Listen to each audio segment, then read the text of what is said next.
Welcome to Power Play. I am Rick Budd, your game master, and these four incredible people you see before you are B. Zelda, our Ulez Gali, Caitlin Bruder, our Benny Beckett, Omar Najam, our Vion Vigor, and Sam Delev, our Kadrax Eversinger. Hello, everybody.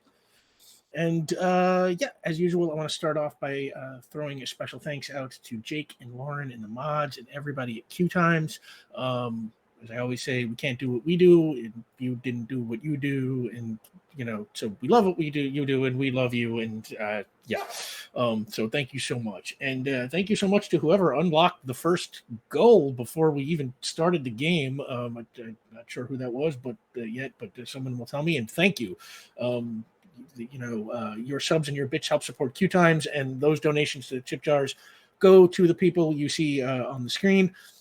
And to that end, we've got some rewards. The first is a point of community determination, which is already open. So I'm just going to add that to the sheet. You have 2 points of community determination right now, which you're going to need because right now Benny has 1 point and Ulez has 1 point, and that's it. If we get to $150, the mysterious benefactor in-game, our team has a mysterious benefactor who sends them all kinds of cool little goodies to help out with their missions outside of the game. We know that mysterious benefactor is you, the chat, and this week the chat can provide the team with four long-range earpiece communicators that work at a distance of 8, which is hundreds of miles. So this is basically solving your communication problems. Are you tired of listening to us complain about our communications? No, honestly, I'm tired of running out of ways to stall you from communicating. But I've got to be fair here, and we keep leveling up throughout the game. So your earpiece communicators have to level up with the severity of the missions. So far, the chat has already got you a portable voice stress analyzer. It's +1 when detecting lies. 1-day gym pass, which gave you all +1 to any physical attributes. And a tracer that's also good at a distance of hundreds of miles. And this week, 4 long-range earpiece communicators. So thank you, chat. And if we get to $250, our after credits lore drop a revealing glimpse of some important but previously unseen part of our story or universe. We got a very cool one tonight. And you can always see these tiers in chat with the command unlocks. And if you can't support us by donating, you can always support us by liking and commenting on YouTube videos and sharing our stuff. That helps with the algorithm, so I am told. And we really appreciate all that too, and fan art and stuff. I think we got another fan art reel coming soon, not this week, but we're gonna take the last season or two's worth of stuff that didn't make it into the last reel, and that hopefully is coming next week. So it's not too late to get fan art in the new reel if you've got anything on your mind. We really appreciate all that. And now you can get Power Play merchandise, t-shirts and stickers with Caitlin's wonderful character art is available at the QueueTimes Teespring store. Right there is one of the stickers that's got the logo made by our good friend Hector Lowe. I think I am expecting that we are getting t-shirts that has Caitlin's new updated character art on it. Jake, are those available yet? Jake will let me know. Soon, trademark, soon. Soon, coming soon. New t-shirts. Jake will pump that link into the chat for you. And the game we play here is called Icons. It is published by Ad Infinitum Adventures. It was created by a very cool dude named Steve Kenson. You can follow him on Twitter at @skenson, and he's a great follow, I promise. The book edition that I have is published by Green Ronin. They are sold out of it, but you can get PDFs of the game, or I think there are print to PDFs from Ad Infinitum. I don't know if those are always available, but they do have them from time to time. Check it out. It's a fantastic system.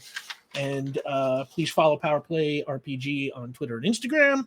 Power Play is now available as a podcast for the podcast inclined. Check that out wherever fine pods are casted. And that's the announcements. Time for Power Play.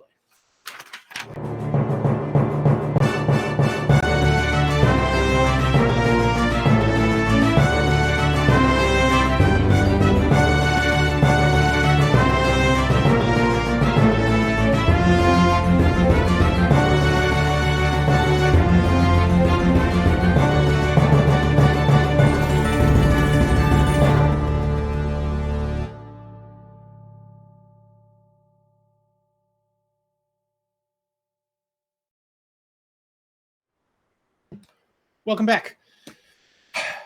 So, Previously on Power Play. Lila Pendry approached the team and introduced them to Dr. Keith Sutton, a scientist who works with a covert government agency called the Alien System Tracking and Reconnaissance Organization, or ASTRO. Dr. Sutton explained that ASTRO had been communicating with the keepers of Spire, Ulez's people, in an attempt to learn more about intelligent life in the universe. However, just a few days earlier, ASTRO picked up an SOS from Spire. The planet was under attack by the Star Choir of Beta Pixis, Cadrax's people. Astro asked Lila Pendry for some reliable agents that they could send into space to gather intel on the situation, and Lila recommended Benny, Vion, Cadrax, and Ulez.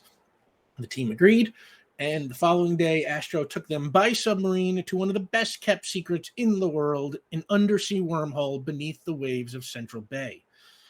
Astro gave the team a ship, and the team departed Earth via the wormhole. But a few hours into their trip, they were attacked by Sonny, the son of Cadrax's mentor, Sonnevel. The attack knocked the ship out of the wormhole at the wrong spot, sending them to an unknown region of space where it crashed into what, by all indications, was a barren planet. Also, Benny, who burned off her spacesuit when she turned to lava, discovered she could survive without it, but only if she stayed in lava form. Anyway, the team survived the crash with minimal damage to themselves, but the whole event ended with their ship falling off a cliff and being completely destroyed. It was at that moment they saw Sonny's ship pass overhead and disappear behind a mountain. That is where we pick up. So, on Earth right now, it is the evening of July 13th, 2021. But on this planet, the sun is still out. You don't know how long days or nights last here, or how cold it will get when the sun goes down. But you do know that you have no food and no water, because it was all in the ship. Sonny's ship, you saw, flew off to the north and disappeared behind the rise of a mountain. What do you want to do?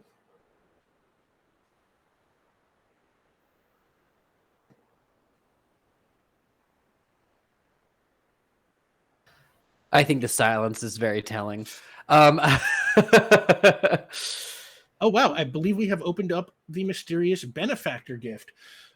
So thank you so much, everybody. And what I will say is before the ship fell off the cliff, its last act was to transmit a software update to your earpiece communicators that increases their range to several hundred miles, to hundreds of miles, level 8. So congratulations, you have all got level 8 earpiece communicators. Is B frozen or just very surprised? Yes. Well, while we if are you're going to waiting make them feel self-conscious about it, Rick. I was just like, wow, B is just stunned, just frozen with shock.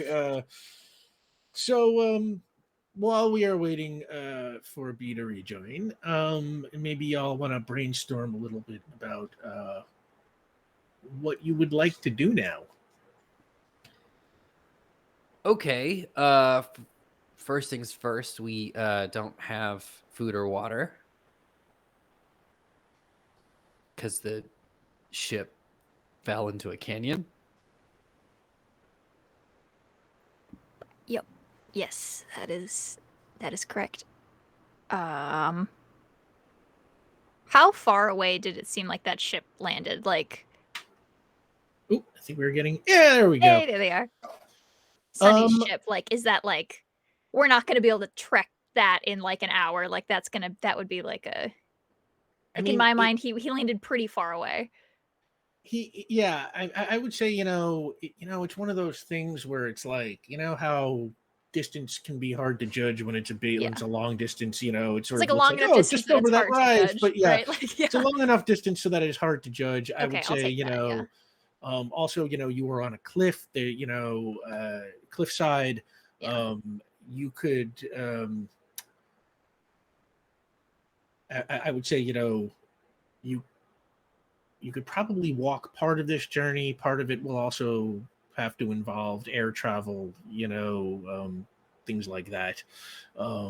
You would guess it's probably a few hours at least. Okay, cool. I just more mean like he's not like like on the other side of a like No, of no, a he's- that's, he's- all, amount that's all of basically what I was time asking. We where have a we second. know that we would have to get supplies in order Yes. to travel to him, and Yes. there is the amount of time where that might be in doubt.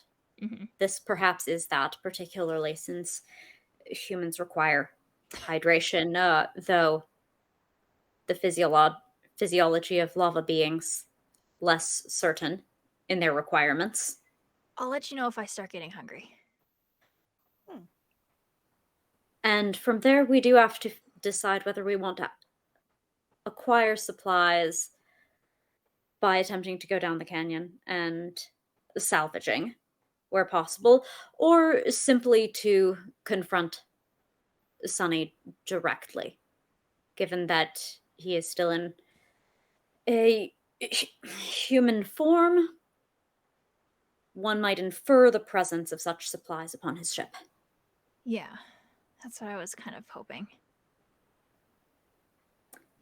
The only question is whether we ought to try to get water before we get there, and whether we want to get that from the ship, or if something alchemical can accomplish it. Ooh. If we peek over the cliff, like, is it far enough down where we like could not make out any details of the ship at the bottom? I would say, It's- if you can it's a see anything, big it's fall. not much because, like Cool. I said last week, it's like this cliff is at a scale that is just unlike Yes. anything you find on Earth. That's right. I remember you saying it was gigantic. So we might, if we're going down, we're gonna have to probably fly down and see for ourselves. Oh yeah, no, you're definitely not climbing or anything. That would, Yeah. I mean, since we can fly down and it's right here, we might as well go look, I guess. Very That well. sounds reasonable. Yes. Okay. Who all would like to go on this expedition? I cannot, I don't think. I can cast flight on myself and go down as well. Okay. Or Benny, actu- are you? You know what? welcome I'll to stay with go? Benny. Ulas, do you want to fly? Oh, that would be delightful. Because Cadrex can carry, but I don't think anyone wants to be holding my hand right now. Oh, perhaps not. That is accurate. That would be Yeah, extraordinarily painful. Yeah. And Why don't damage both of to you? the suit. Yeah. Why don't both of you go? We'll just hang out up here and keep watch. Would that be acceptable to you, Ulas? That is reasonable. Great. I'm gonna cast flight onto Ulas. Okay. Give me a magic roll. All right. Going This is for gonna be... what level are you looking for? I could make it easy on myself and do like a level 4. No, but let's go level 5. Come on. Gotta go fast. All right. Hell So yeah. this is 8 plus roll to begin with. That's gonna be a 13 to turn on. All right, that absolutely works. Ulas, you now you now have flight level 5. Level 5, awesome. Oh, okay. This is quite exciting. The mechanics of it are a little bit different than teleporting. All right, why don't we follow Ulas and Cadrex? Dive. If Cadrex does like a really graceful like swimmer's dive, Ulez's version is like a toddler that's on those jumping boards for the very first time. A lot of limbs. Oh. Yeah, that's exactly what happens. Cadrex just sort of with the style of someone who's been doing this, and just kind of like what?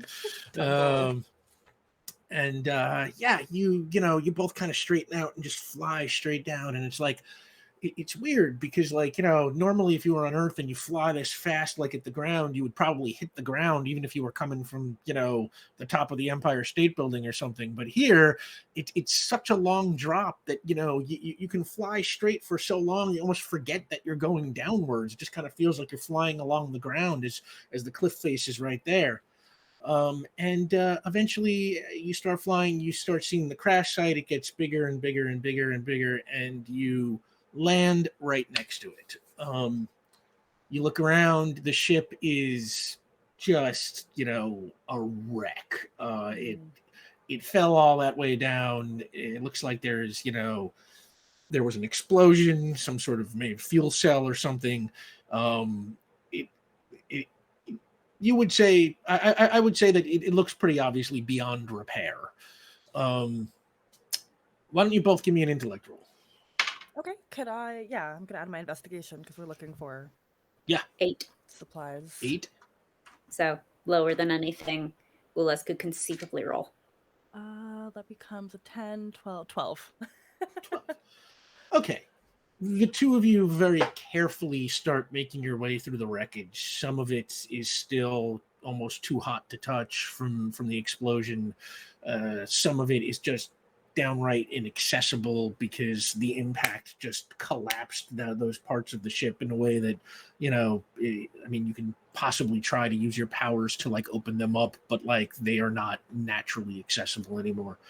But with a 12, I will say, Ulez, you are able to eventually figure out which part of the ship was the galley. Buddy, hold your galley jokes till the end, please. You kind of poke around, you look, you're very careful, and you can see, let's say, some of those ready-to-eat meals look like they were thrown, let's say the cabinet that some of those ready-to-eat meals in looks singed on the outside, but not collapsed. Okay. You are able to, I don't know, use a stick or something to kind of pry, just pry it open without touching the hot outside. And it looks like a lot of what is in there has been just downright melted from the heat. You are able to pull 2 ready-to-eat meals out. And let's say 2 bottles of water.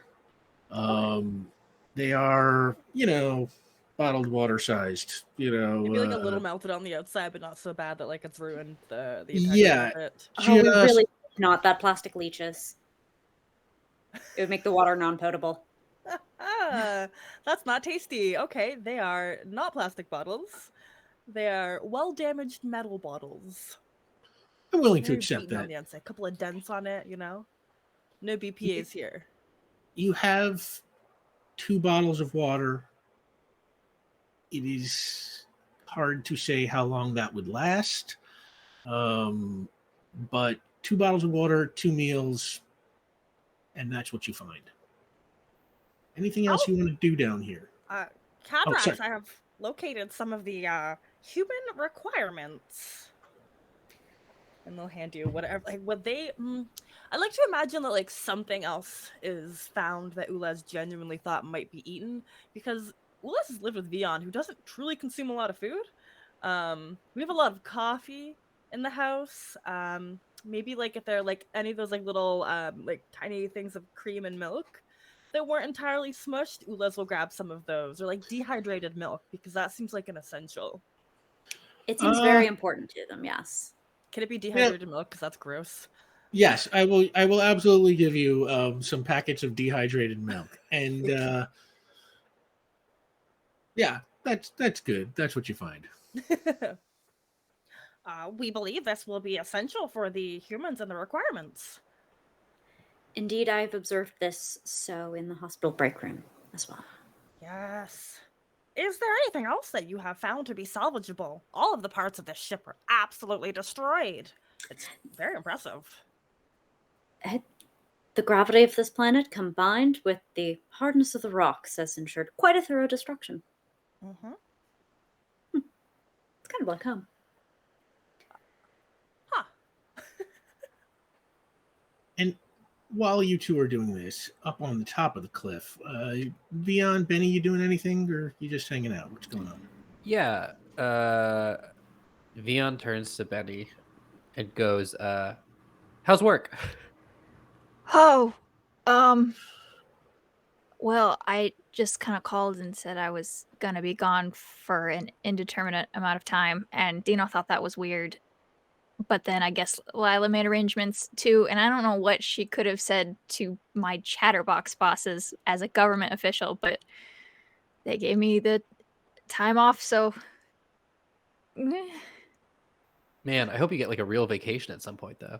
that would be really great. I Yeah. mean, I went and visited my mom's for a weekend a couple weeks ago, but that, that was sort of a vacation. It's not the same. Also, visiting family, as much as we love them, it's not a vacation. Yeah, Sometimes it's more I love work my than moms, work, but yeah, they're stress me out a little bit sometimes, but I feel like they're always worried about me, but I'm also always worried about them. So it's just really like a cycle of concern over at the Beckett household. Yeah, I get that. Yeah. How's your sister doing? Good. This is just so weird. We like, are look in around. space right now. Yeah. But like in a way, not weird. Does that make sense?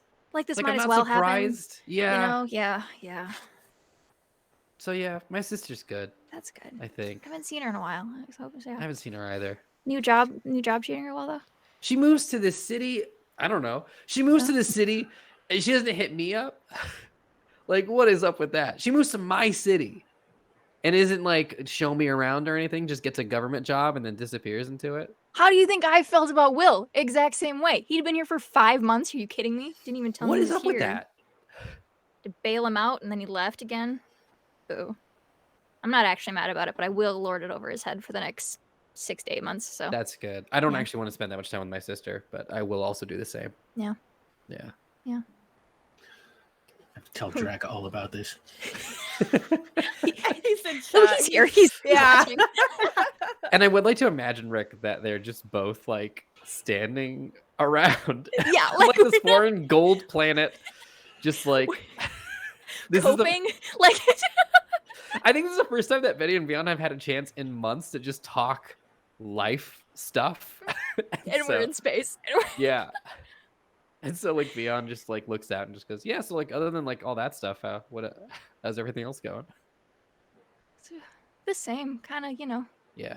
This is probably the weirdest thing that's happened to me in a while, but like you said, also of course it would happen, right? Yeah. Feel inevitable, right? We befriend two people from a different planets. We would eventually leave the Makes planet. sense. Right? Yeah. It's not, yeah. That's what I keep telling myself to convince myself this is a regular thing that we should be doing. Yeah. Yeah.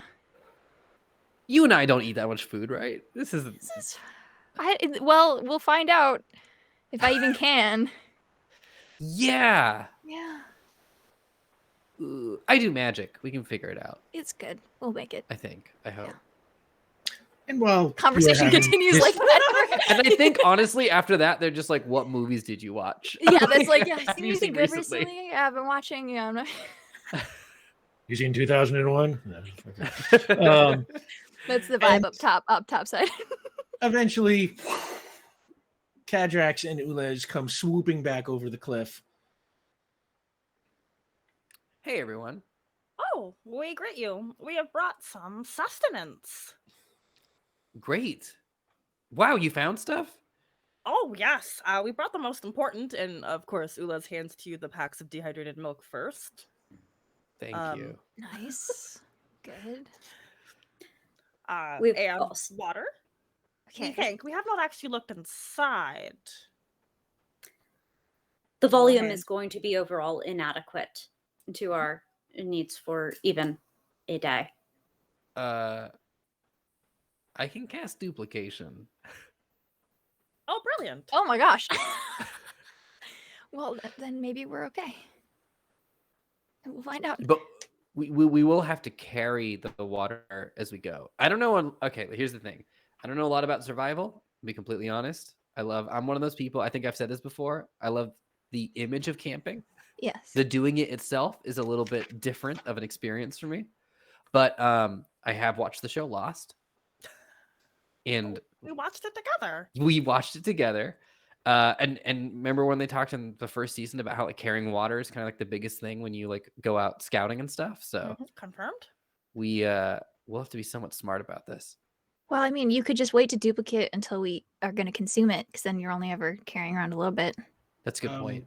Far be it from me to bust up a party, but duplication can only produce duplicates of you, the person you cast it on. Mm-hmm. Yeah, but I can cast it on the bottles.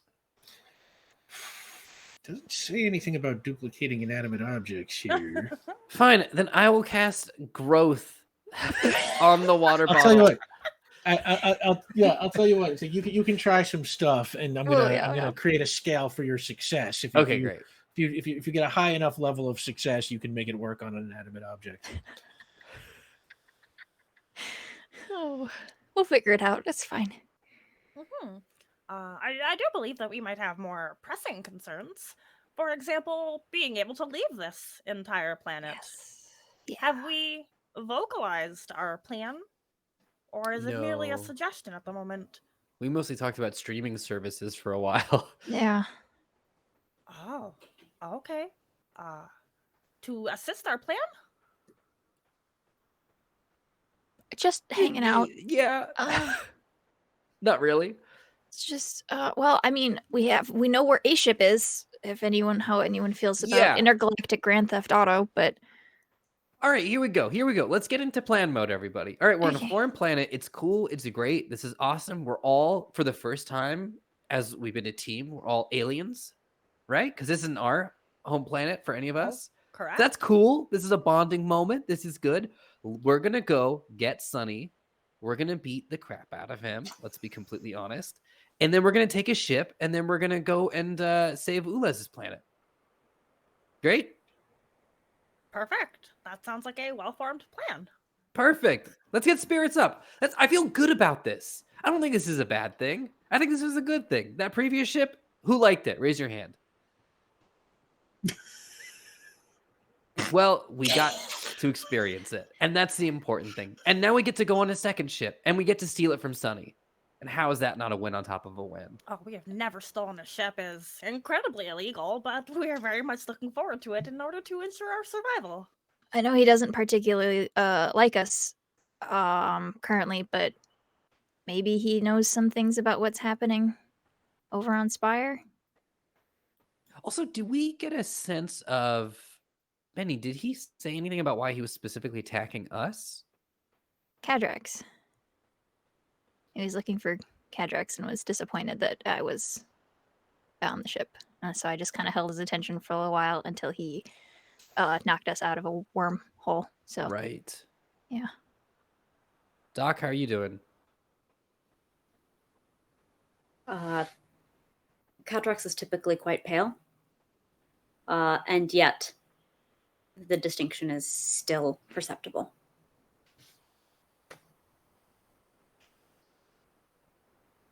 I do not anticipate with any gladness confronting the person who has murdered me and may yet do so again.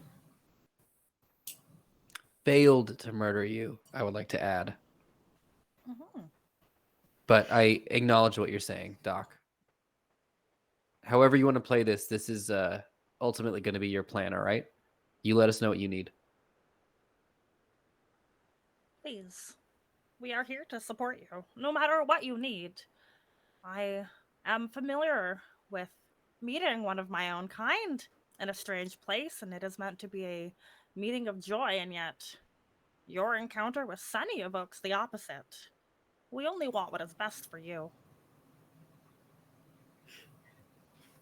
I could say the same of you, and therefore acquiring this ship is necessary to fulfill my oath and to ensure your departure from this planet, Ulez Galley. We thank you. We should move. All right. I do not know go. how to move you, Penny. Yeah, that's fair. Maybe if you swap who's flying, Vion, if you cast it on me and then Cadrax can take you two?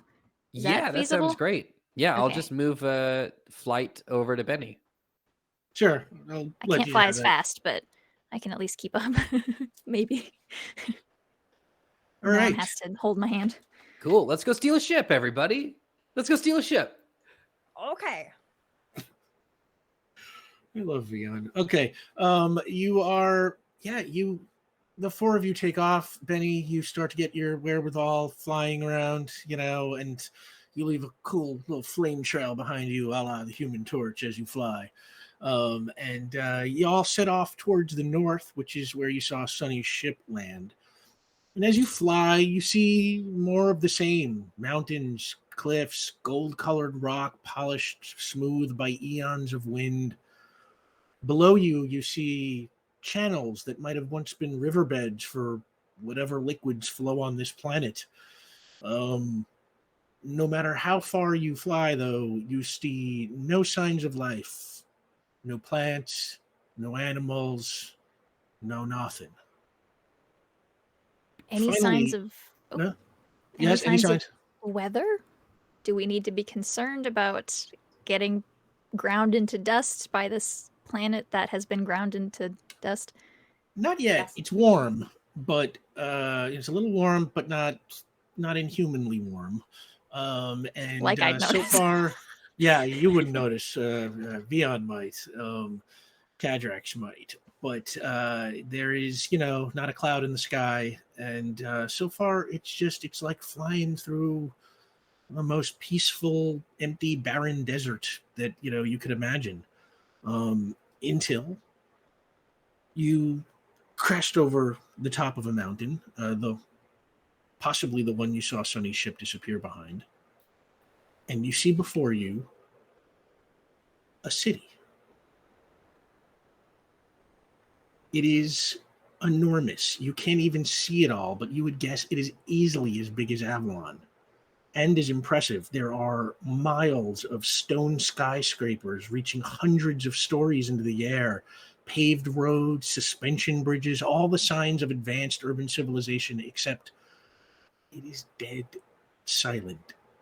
You hear nothing, not a voice, not an engine, nothing but the wind.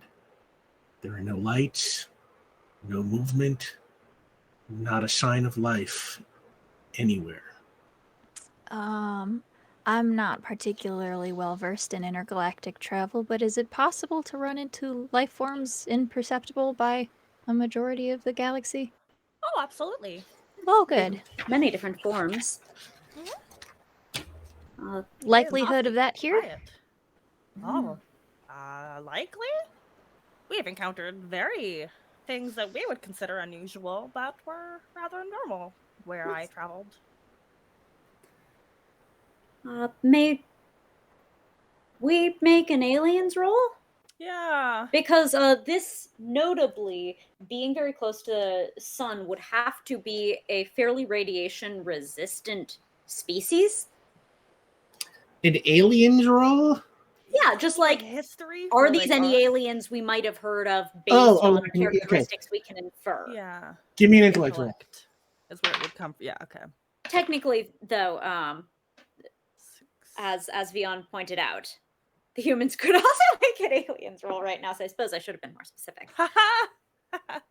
I rolled an 8 again because I am a disappointment and a dishonor to my people. Oh, never. They just weren't very interesting. These aren't conquerable planets. Why would you want to learn about them? Oh. I got a 13, so I might know a thing or two about this. Keepers, man. Yeah, Ulez, you search through that vast database you have by virtue of being a keeper, and you look at the architecture, you look at the city, you look at the planet, and you got nothing on this. None of the architecture reflects anything I've seen before. Nope. Okay. Whatever and wherever this is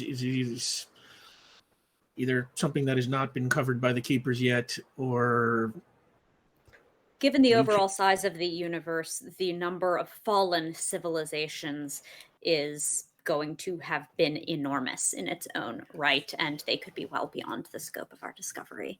We also haven't seen any life, plants, or visual life, so the keepers might have had little interest here, even if they had been past here before. Ulasgali would never have come here. We have no purpose. And therefore we get you to the place where you do. Do you mind if we swoop down there to postcog a little bit? Ooh, we would love to investigate. And you fly down to the ground. You land, and yeah, you are standing just at the edge, of this city. And same deal, just silent, nothing but the wind. Vion, you want to give me a postcog roll? Yeah, that's all right. Sure. Okay, your postcogs rolls, as I will remind you, they get harder and harder depending on how far back you are trying to see. Yeah. How far back are you trying to see? Pretty recent. My concern right now is a little bit more immediate. Are Okay. there people who are just like siestaing and then they're going to hop out with daggers? That kind of situation. Give me a postcog roll. Yeah, so that's going to be a total of 5. A total of 5? Yeah, because it's 4 plus my roll, and I rolled a 1. You have many nice qualities, Beyond. Thank you. You Hold on to that. turn on your postcog and you just see a bright day from a few years ago where everything looks exactly the same. Still empty. Okay, great. I broadcast that. All right. Yeah, Well, you all see it. not too worried about anyone hopping out and Oh, scaring us then. Yeah. I wonder Except if this the was person simply whom we seek. abandoned. Oh, pardon, Cadrix? No one surprising us except the person whom we seek. Oh, yes. And that might be worth a ping if you are so inclined. I'm sorry?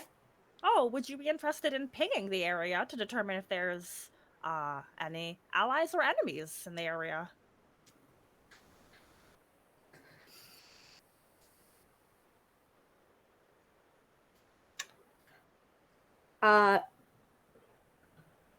Rick, I'd like to try to make this a little more difficult than my usual ping in that I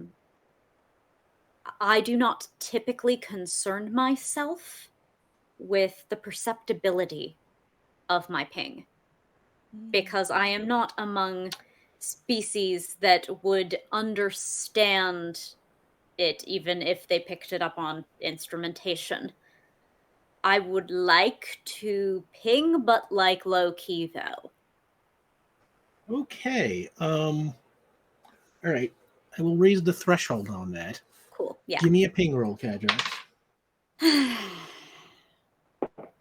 Oh! Okay, max die. Cool. Great. I think that's a 15. Well, you are able to send out No, 16. what by your standard 16. Okay. Mhm. You are able to send out what by your standards would be a low-key ping. But what comes back to you is like looking through a telescope with Vaseline on the lens.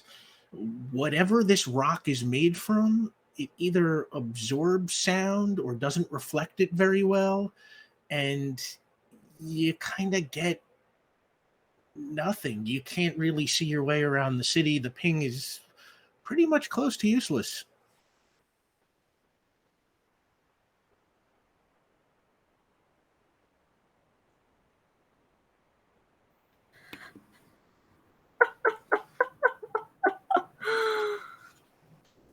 Oh, are Yes. you successful?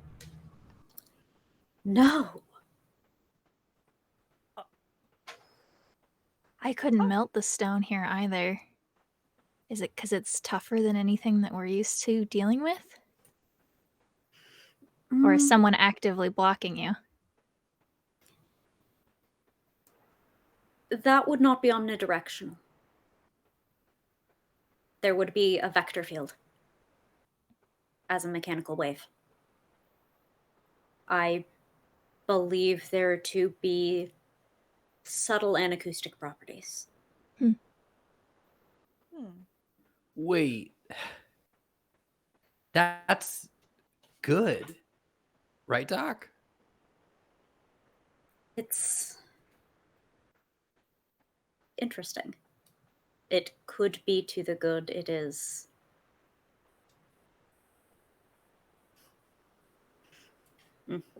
I'm sure I am superstitious. Go ahead. It is. One wonders why a city would have anacoustic properties. Ah. And it seems oddly fitting, if so, to meet Sunny here. That makes sense. Huh. I have told you, yes, that the Star Choir is not native to Pixidus.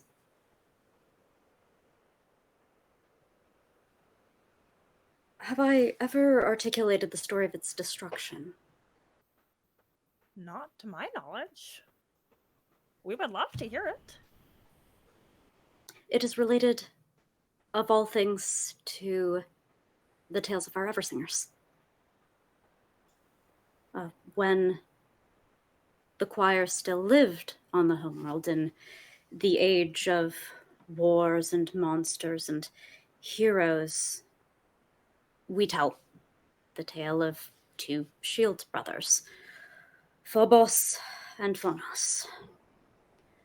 Phobos, the fearsome warrior, the powerful voice, the strong blade, and Phonos of the sweet and sharp song, and they together stood upon the hills of Cantilena, and I look back over that mountain that we crested.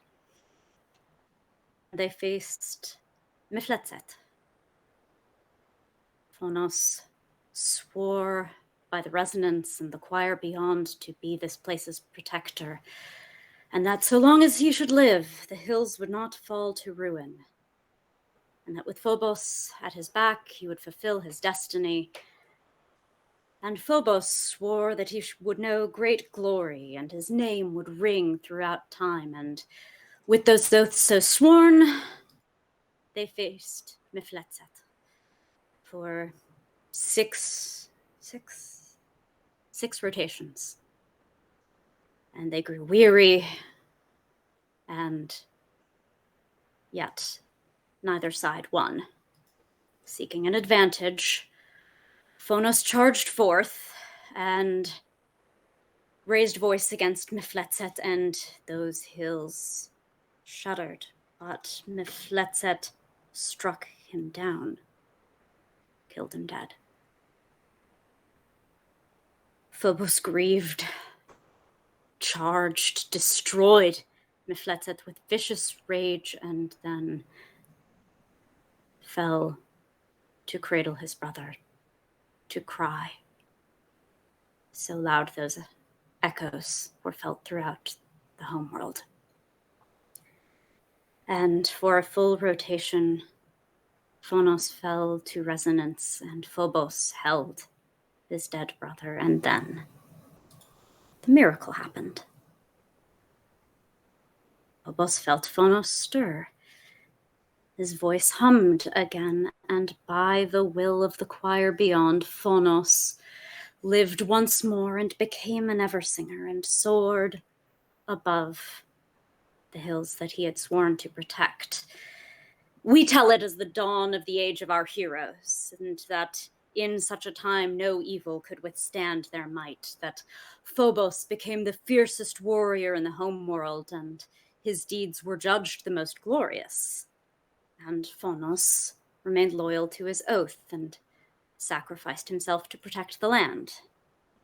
Each time Phonos fell in battle, the choir beyond judged him, found him worthy, returned him to life. But as the planet circled, Phobos grew older.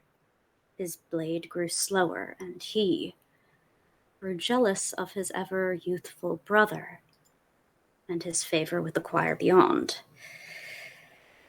Phobos thought himself a more fearsome warrior, that Phonos' song was weaker, was distracted, and his battle glory lesser. Why then should Phonos be beloved of the choir. And Phobos thought if he could show himself stronger, the choir beyond would grant their favor. And so one faithful day on the hills of Cantilena, they stood side by side and looked at the beauty of the homeworld. Look how we've protected this land, Phonos said, and upheld our oath. Yes, Phobos replied, and now I will fulfill my destiny.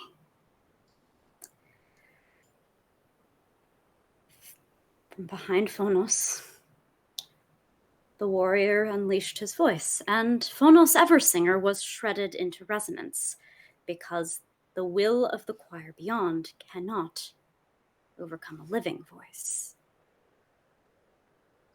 An attack from a voice will kill even an Eversinger. And so the traitor Phobos rejoiced. And moments later, Cantilena began to tremble. Chasms open in the world's crust, and Phobos realized the Eversinger had been using his voice to protect the land, to hold it together. The choir's songs had weakened the plates of the earth, and without the Eversinger, the hills of Cantilena opened and swallowed Phobos whole. This is the story of our destroyed homeworld. This is why we wandered the stars.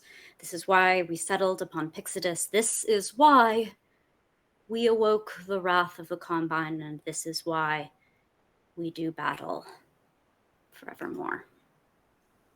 In our tellings, they say the Eversinger will rise again to protect the innocent and let no world fall to ruin, but Sunny seeks to kill me, and he can.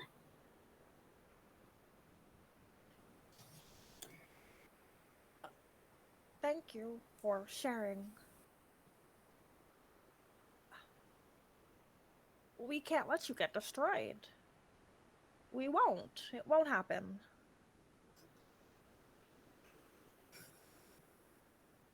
Not even if it is so very poetical.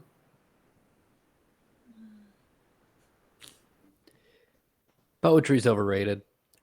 There's a big city here that absorbs sound. You're the best fighter we got. You can take him easily. History doesn't have to repeat itself to be worth learning. That's better. Actually, what Benny said, that's a lot better. That's good. Yes. Perhaps Sunny will learn from history. We may hope for this. Maybe we can too. We know he's coming this time. We know we know the jealous brother has his intentions. So, I mean, we've got a leg up at the very least. We're familiar with his tactics. We know he cannot be trusted under any circumstances.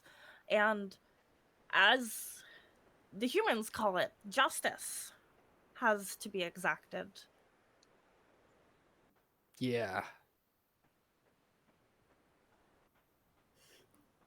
Then may our banner be its spirit.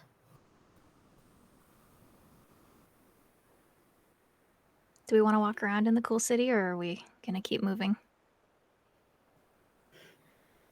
If I were Sunny, I would hide here, where it is hard to be detected.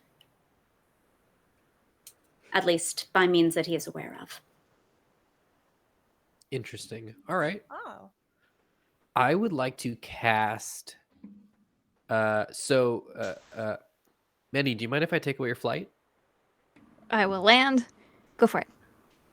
I would like to cast Servant. Servant. Yes, Servant, which I believe we've renamed Ally. Yes. Yeah, because we are all uncomfortable with that phrasing. Can create or summon an ally or minion. It takes a page of preparation to summon your ally, which appears within a close range. You must concentrate to command your ally.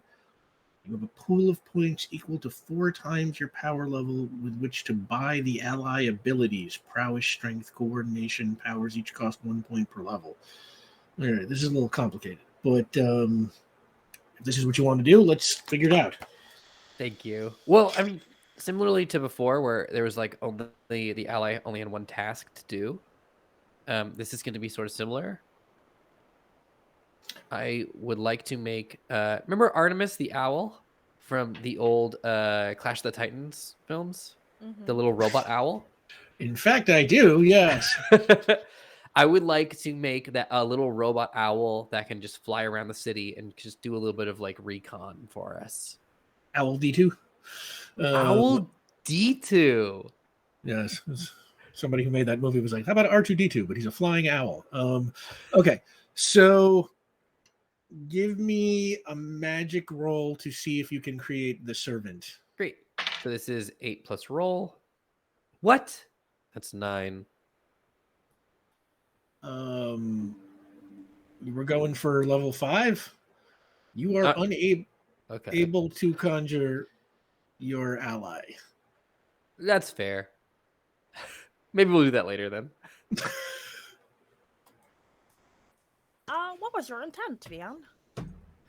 Well, I just wanted to send something that wasn't us to go look around the city. Oh, I could teleport throughout the buildings and not stay in one place for very long. The only downside is I might definitely get lost. Okay. How did your clairvoyance thing work again? You have to have a specific location in mind, right? Actually, I was going to say for Ulez, you need to be able to picture where you're going to land to teleport. Oh, yes. This is a bad idea for me. If you stay within sight lines, do we not have a tracker? You have one tracker that is good for hundreds of miles. Oh, we got a new one. Yes, that's right. Your mysterious benefactor gave it to you last week. Yeah. The other one, of course, being on Sunny. On our quarry. Correct. So between the two of those, if that is detected, then, well, we have found our quarry, and otherwise, you cannot get lost. This will be homing. Brilliant. Also, if it's a matter of picturing where you're going, Ulez, why don't I cast ESP on you? Oh. And you can just look forth at a location, know what it looks like, so you're not going to, bump into a table, teleport there. Trying to find a way to say no. have a little, have a little investigation in the area. Then just, hop while we kind of, I don't know, fly around a little bit maybe and look from the air. Oh, that would be very good. We will have ground cover and aerial coverage. Extrasensory perception allows you to perceive things in distant locations as if you were there. See the benchmark table for the distance. If a location is shielded against your ESP, make a power test against the level of the shielding.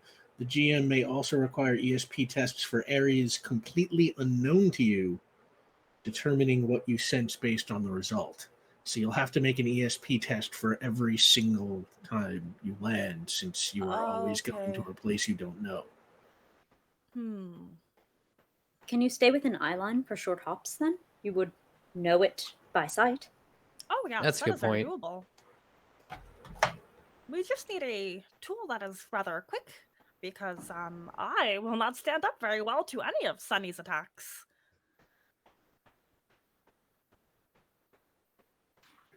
Well, if you are hopping by range of sight, then you should have significant advanced notice if you come upon Sunny's signal. Correct. Assuming that... And I'd like to fly over and just test against our own tracking device for any degree of signal attenuation caused by the buildings. So that I could extrapolate, since this is it's the same tech but more so. If this signal attenuates somewhat on, say, the other side of a building, then I might extrapolate that there would be an analogous signal attenuation from the tracking device, meaning that we wouldn't be able to necessarily detect Sunny's ahead of time. I'm just going to test using the one we have. Okay, so the idea here is Ulez is going to try and follow the signal from the tracker that's on Sunny. Basically, sure- that we know we're near if Ulez picks that signal up. Yeah. It allows them to be in range, like know that they're in range of Sunny, because they're only making these short hops way before they would actually be in the danger zone of being persimmon.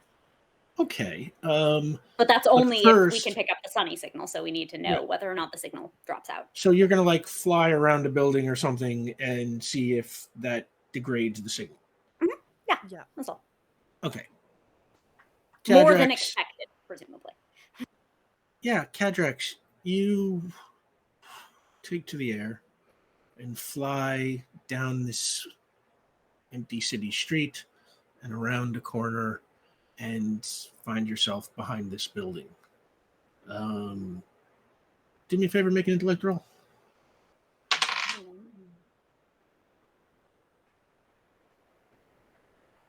Well, it's a 9 this time, so we're slowly moving upward. The trajectory is correctory. You see down at, further down this block, there is like a pile of raw rock that is maybe as large as a 3-story building, just kind of in the middle of the street. Like, like kind of like a hill.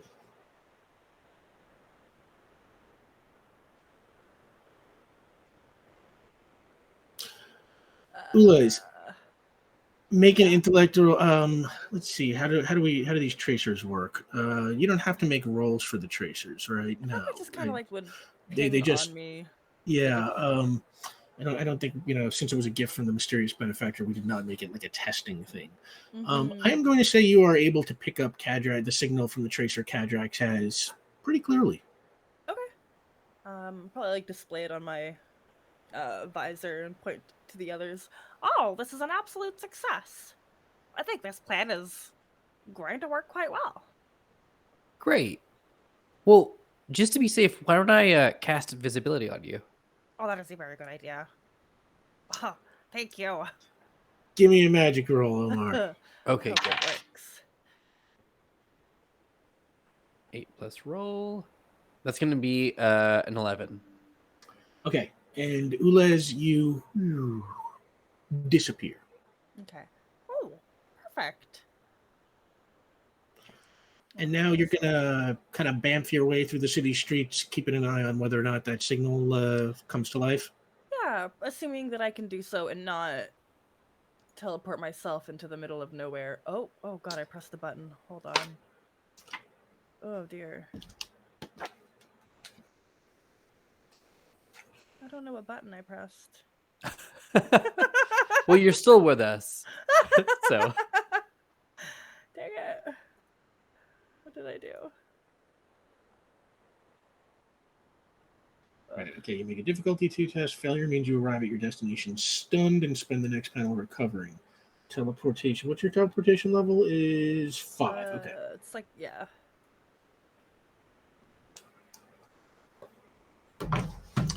Whenever you are ready, Liz. Oh, okay.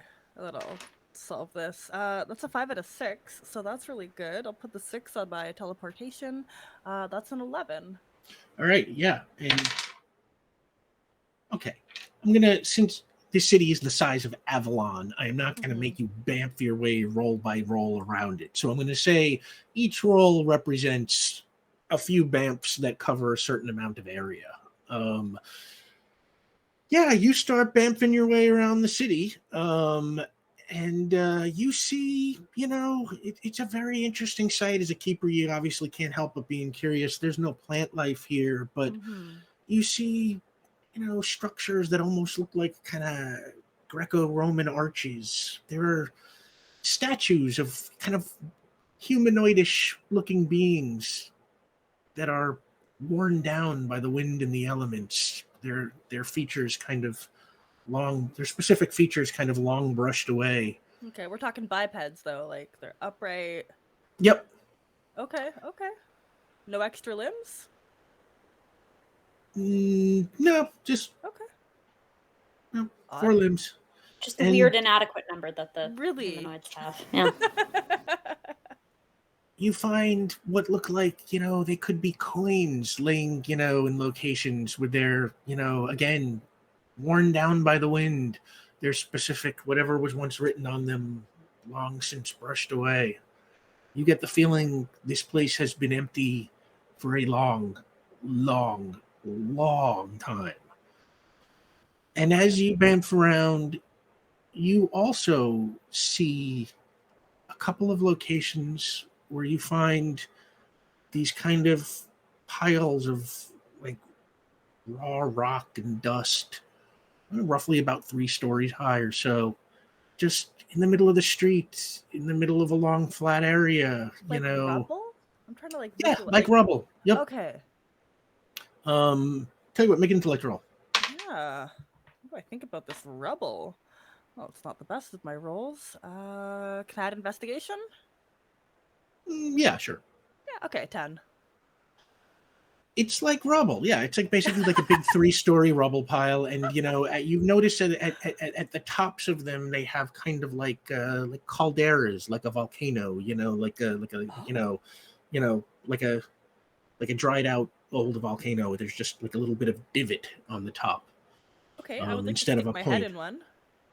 Well, there's nothing to stick your head in. I Oh. mean, first of all, it's like 3 stories tall, so this divot is very wide. Oh, okay, yeah. But it's That's what I like it is imagined. really just kind of like a little pit at the top. That just, as far as you can tell, it's just it looks like instead of it coming to a point, it comes to like sort of like, like I imagine you have actually seen calderas before in your origin story. You went to one to save a planet, and it is kind of that similar thing. Just not nearly as big as like a volcano, but big for a rubble pile. And you pass a bunch of them as you are bamfing your way around. What are the 3 of you doing while they are doing that? Are we above the city where we're at, or are we at level with it? No, you're at level with it. I mean, picture yourself standing, in a location where, I don't know, there could have been a great lawn long ago. It's just sort of like just at the edge of the city. Now it's just a long, flat kind of expanse of rock. You can see a bridge that is just over more rock, but, you can see the channel where, there was once a mighty river that it passed over. It's like... It's like you're standing like on the edge of the West Side Highway in Manhattan with like just like the whole city in front of you and kind of nothing really behind you. Can Sunny also fly? Right? Can he also fly? Yeah, that is an artifact of being an Eversinger. Excellent.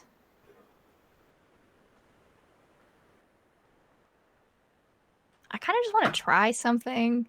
Don't even know how well I'll be able to do it or how useful it'll be at all. Rick, I want to see how tall I can get. I want to see if I can get like a bird's eye view from here.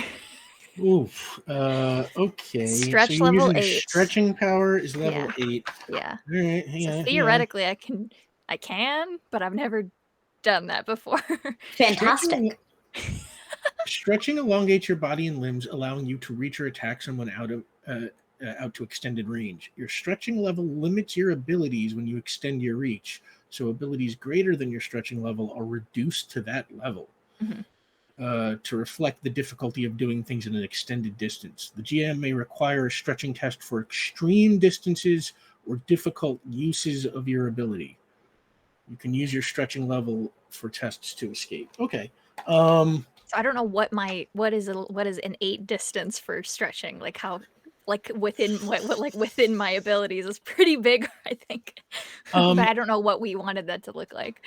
Yeah, we've never actually thought that out. Then he's It's, not really done level much 8 stretching. distance wise is hundreds of miles. I Exactly, would which say you is- can't stretch to hundreds of miles. Why don't we say if you are stretching at your utmost, you're limited by the probably the amount of material to some extent that occupies your body. So it's like, why don't we say you can stretch about a story high for every 2 levels, so to about 4 stories. Yeah, I want to just kind of go and But see if that how will much be I can like see. pulling a piece of gum like Yeah. really long. It'll get like real thin and Yeah, I just want to see it. I just want to see how I Benny can Beckett see. Taffy. Yes. yeah. So it's like I am allowed to require a stretching test to Yes. see, Like if it's above what I'm capable of doing, which is I if think it's because above we what did you're the capable of, but parachute thing, which I was like that seemed way above what I was. since you are not in combat or doing anything insane Uh-huh. right now, I will just say, Debatable. well, Sorry. you are not like trying to, facilitate yes, an escape or grab something in motion. You are just testing your powers. yeah. I'm going to say, yeah, you start to stretch up. And it's like you can feel it. It definitely it is like, it's not exactly painful, but like you can sort of feel this, the material of your body thinning and thinning, and suddenly the wind feels stronger and stronger the thinner you get. I imagine it's like the sensation of being lightheaded, like when you can't, like when you haven't eaten in a while, like that, like lightheaded sensation, but like in your whole body. Like that's Yeah, kind I of like how I that. imagine it. What I'm thinking of, it's weird too. It's like when I was a really little kid, I had like asthmatic bronchitis, and like you get this like oxygen deprived thing where like you would kind of start feeling like you're floating a little bit, like very kind of just lightheaded, but yeah, throughout your whole body. Yeah. And it's like that's kind of what I'm sort of like thinking of it Cool. as, is like and I just want to see how high I can see, if I can see, like, if I get any better vantage on it. Because you said we're at level with the city, so I don't know how much I'm actually going to be able to see. But well, I mean, no, you eventually make it to 4 stories, we'll say, and like then you try to go past that, but it hurts. yeah, And you get the feeling it's like you think you're hitting your it could limit. cause some problems here. Yeah, Fooling myself. probably don't want to push that limit. Well, there's not that much more you could see. You Yeah. could see a little further down the streets that you are facing, but it's Mhm. like the buildings surrounding you are hundreds of stories very tall. This tall, is like, yeah. right, like being, Midtown Manhattan or something. So it's like you do not exactly see much. I'll say, if you walk up and down the street a little bit, you see It's that so same. horrifying. Yeah, absolutely, absolutely. If you walk up and down the street a little bit, some guy offers you a chance to sign with the Harlem Globetrotters when he. No, I find a dealership and I just kind of go, "Ooh, our dealership." Yes, exactly. Right. Yeah, you do that. Finally, a ship. Yes. This is not advancing the plot at all. I'm sorry. I just want to see how tall I could get. No, so you walk up and down the street a little bit, and maybe I'll credit you with catching a glimpse of that rubble pile that Kadrak saw, and maybe you see another one down another nearby street. Just a couple of rubble piles. Okay, that's interesting. And Ulez, give me another teleportation roll. Okay, wish me luck. Oh, that Good was luck. a 3. That always scares me. 3s are okay, right? Yeah. Yeah? 3 total? No, for my die. Oh, for your die. Yeah. Okay. Total, right? I was like, is that even possible? I was like, are you level 5? No, it is not. That's a 10 total. Okay, 10 total. Yeah. And you're fine. You're bamfing your way around town. Okay. And you Chatting see away a little bit on the communicator. Yeah, you're Letting them probably know giving what's up. updates, and you see a bunch more of those rubble piles, just all in kinds of strange places. Every one of them just like does not really seem like it is a part of this city. It does not seem like anybody would have built a 3-story rubble pile in the middle of the avenue, much less in the middle of several avenues and courtyards of buildings and things like that. But you start, let's say you periodically report what you are seeing back to everybody. Yeah, sorry. My brain is thinking, which is a rare thing. That is the best thing to think with, actually. But yeah. So like these rubble piles, is there anything at the center of them? Because now I'm thinking, like, okay, in Dragon Ball Z, when like Goku or Vegeta lands on Earth and like the pod crashes down, the kind of like pile that it makes is very like crater-ish. But due to like the weird ass nature of this ground, did it like spring back up? Like you just see dirt in those in those divots at the top. Okay. There are no like ships or any nothing conspicuous. Just more rubble and dirt. And after a little while, you are making your way. You are probably a couple of miles from the rest of the team, and boop, boop. You start getting the tracer signal. Oh, as quiet and excitedly as Ulas can be, they report back to the team. I have a signal. Here is my exact coordinates. I know I cannot be seen, but I worry that our sound is rather loud. And Ulez, as you are talking, there is an explosion above you, and the rocks from one of the buildings that you are standing under just starts to fall. Do me a favor, make a coordination roll. Can't I just teleport? Can't make a coordination. I'm gonna say it happened so fast. I don't think I'm gonna get hit. You A gotta 7? make. I'm gonna get smushed. No smush. 7 total. It's 7 total. It was a 2 on the die. Okay, so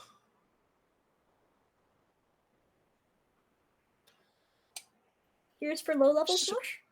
some rocks rain down on you. I'm going to say you take a point of damage. Okay. Like this. That's not including my armor? Because that's like finally my armor comes in handy. Yeah, you know what? Your armor absorbs that damage. Oh, What is your stamina right now? It's the same thing it was at the end of last week. I'm sorry. 5 total. I used 1 5. for something. I remember. I think I Right, teleported yeah, somebody. I think it was a teleporter, right? So, Mhm. so your stamina is still 5, but like rocks rain down on you as you were caught by a little surprise. You can teleport now if you want. Yes, but please. Teleportation?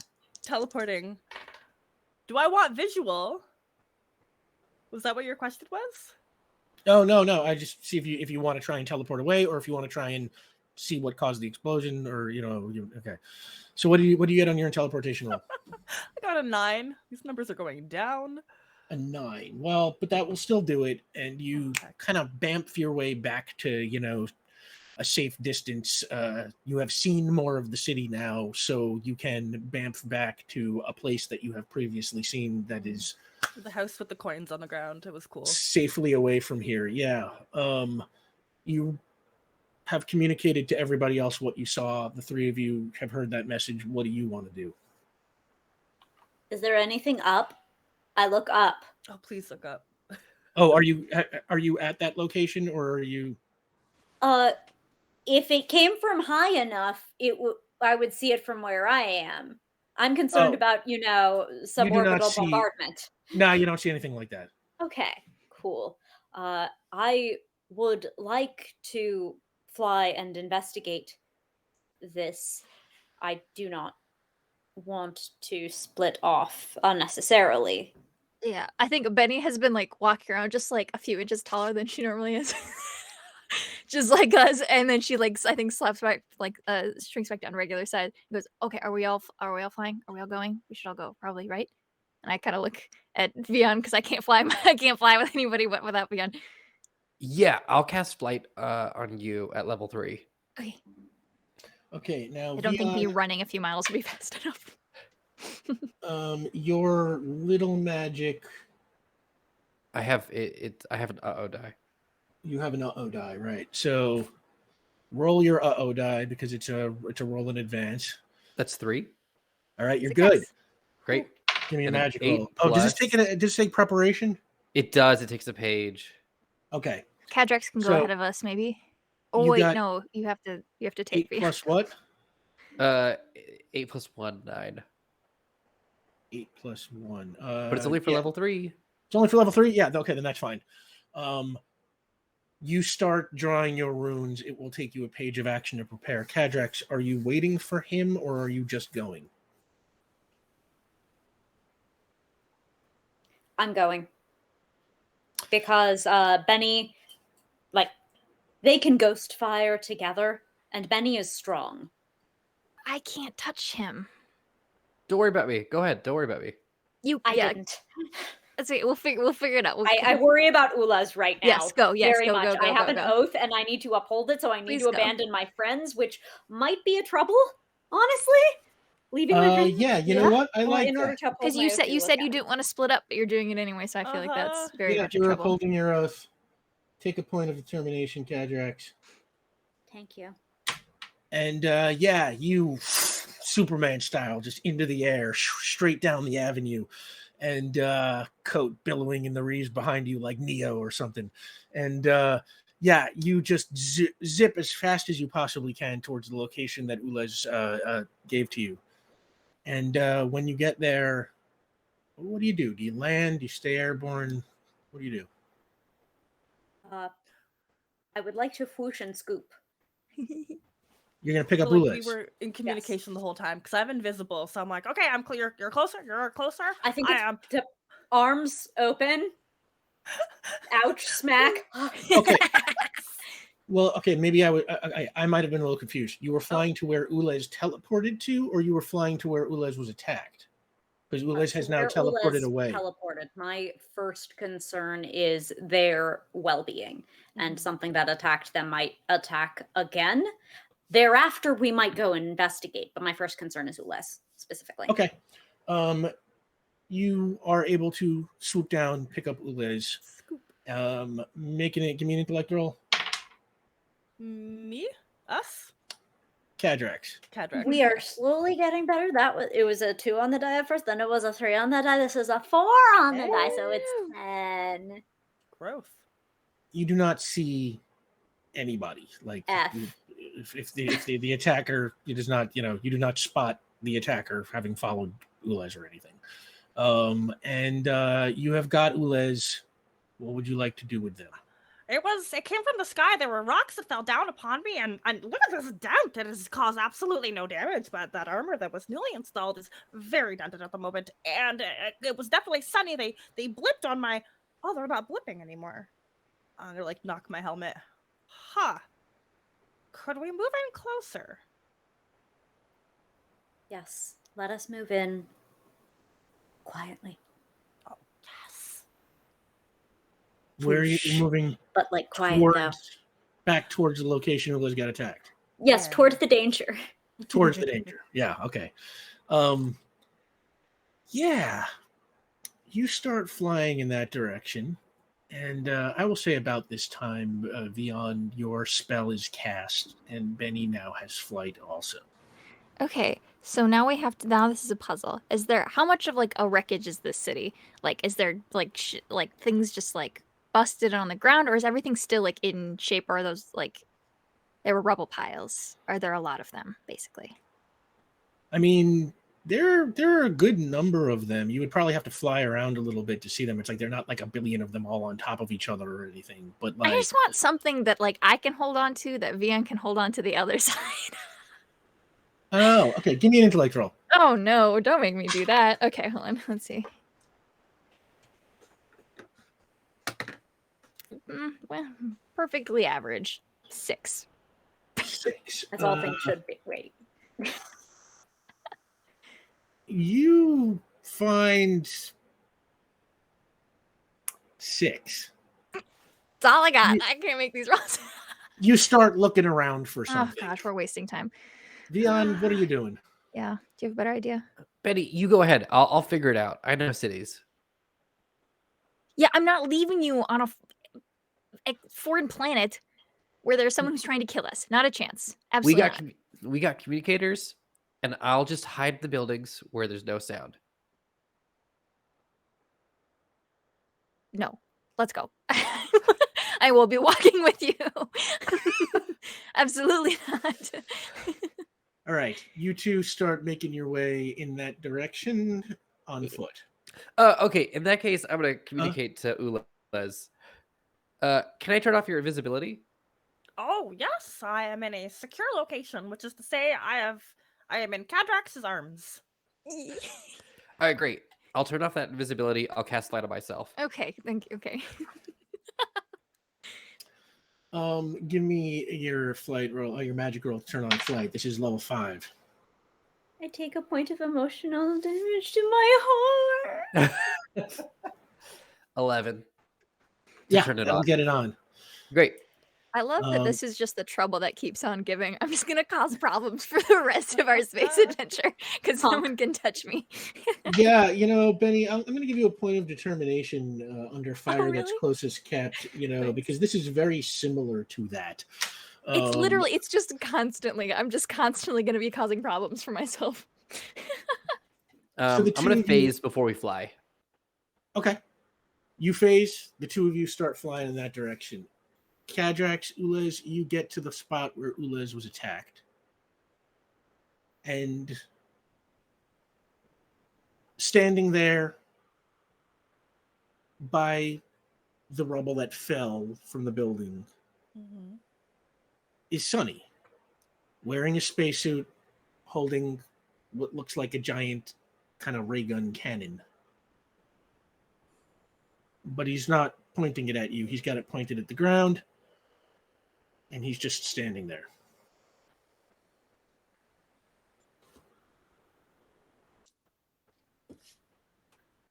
I would like to cast silence around us. Silence? Again, Sunny has different capacity for sonic perception, and even if we're going to communicate, I cannot trust that doesn't get picked up. So, like, if I'm trying to talk, all I know if Sunny's on Right. very high alert, the vibrations of that are enough. Okay. I mean, you are visible. You get that, right? I So mean, it's like, well, I'd like to be behind you get behind a building, up high, Okay. you break line of sight kind of thing. But We've if got then some we're communicating, I arches. would also like to be set. I might be just a little concerned. all right, you got to make a coordination roll to be stealthy. Sure. That's a 9. Yeah, Ooh. 9.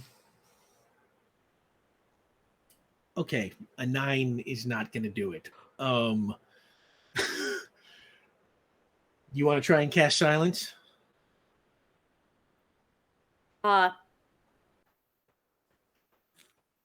Can I tell he's looking in our direct? Like, can I act on that the knowledge of a failed roll, or is that meta Yeah, relative to what I'm perceiving? No, I'll say, since I gave that information to you, essentially you can see that his eyes and head sort of just point up towards where you just flew in. Cool. Then I'm not casting silence. I'm gonna do a little bit of a blast on another building. Draw his eyes away. Harmonic resonance? Mhm. Give me a harmonic resonance roll, Kadrax. 14. Okay.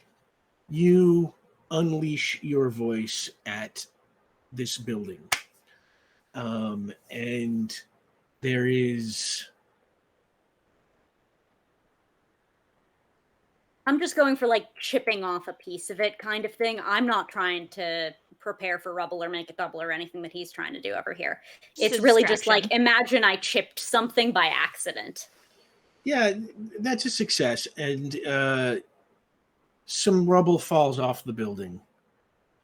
And Sonny kind of turns to look. And what are you doing? Now I foosh behind somewhere else while he's not looking. Give me a coordination roll. 11, that's max die. That's the best I can do, y'all. All right.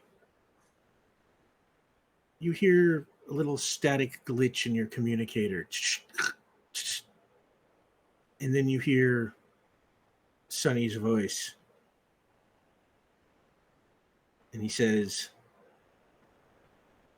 "That's you, isn't it, Kadrax? You out here somewhere?"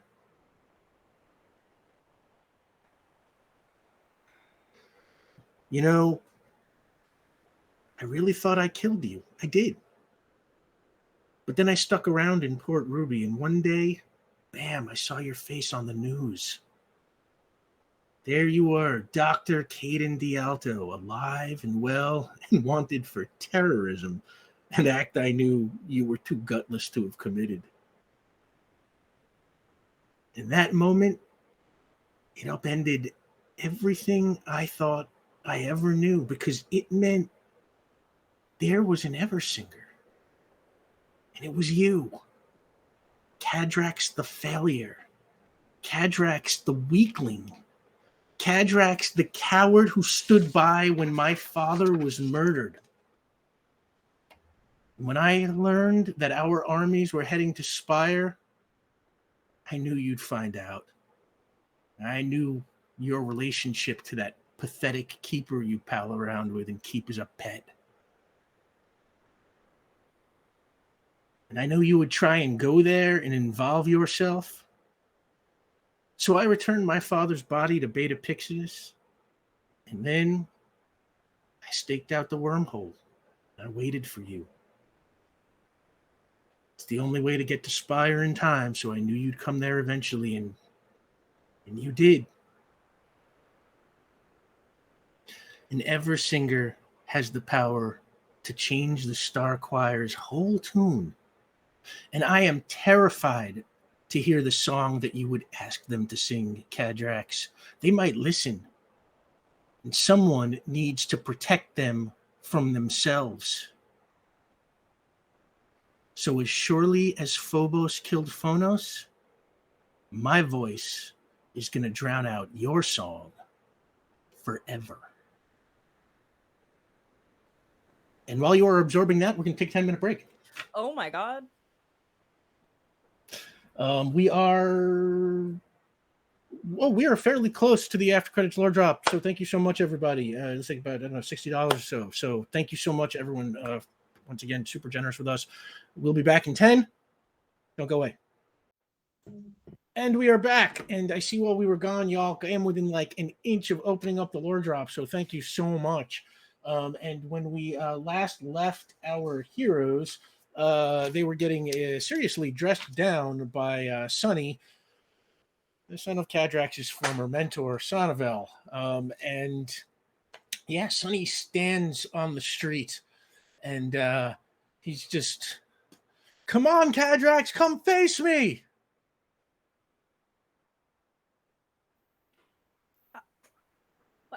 What do we do? I must do this. Okay. You can put me down, and like not before like a tight little robot squeeze. Where do you put Ulez down? Oh no. My instinct would be, if you recall when we confronted Problem together. Yeah. I put you on a balcony. I gave you the advantage of high ground, but given your teleportation capacity, you still have significant battlefield mobility. All of this is to say, I look for, like a nice, the equivalent of a balcony on an upper floor kind of vibe. There is nothing like having the high ground in space adventures, as I have learned. do not have to be here, but Oh my goodness. and yet I Okay. am.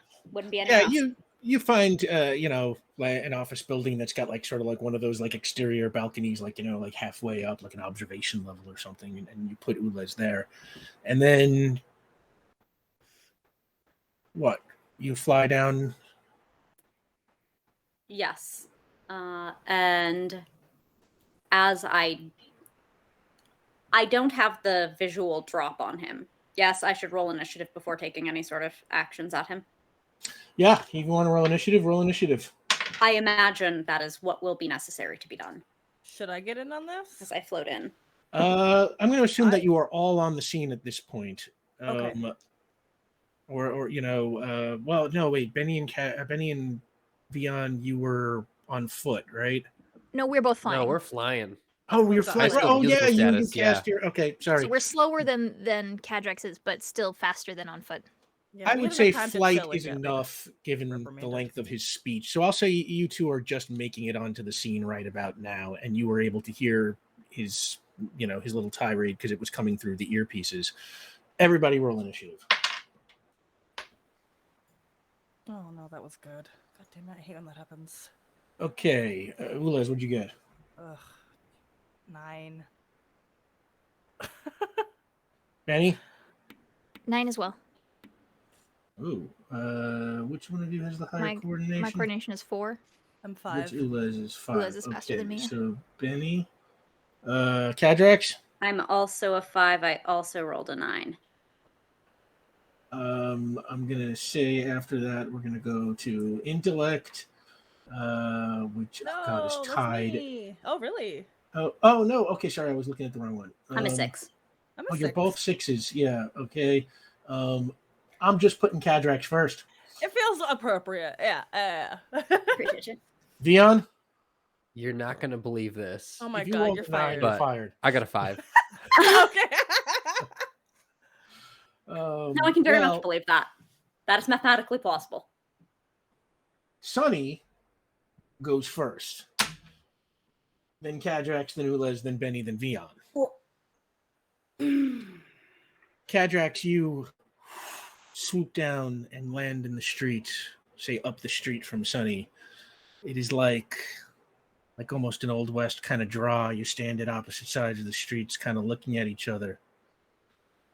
And while you're standing there, Sonny kind of readies that big giant cannon he's holding. You two make an eye contact, staring each other down, waiting for someone to make the first move. And while you were doing that, the sun very quickly goes down. A planet, a moon passes in front of the sun, and before you know it, like in an instant, day changes to night. And it suddenly gets very cold very quickly. Except for you, Benny. You're all right. The rest of you immediately feel the chill.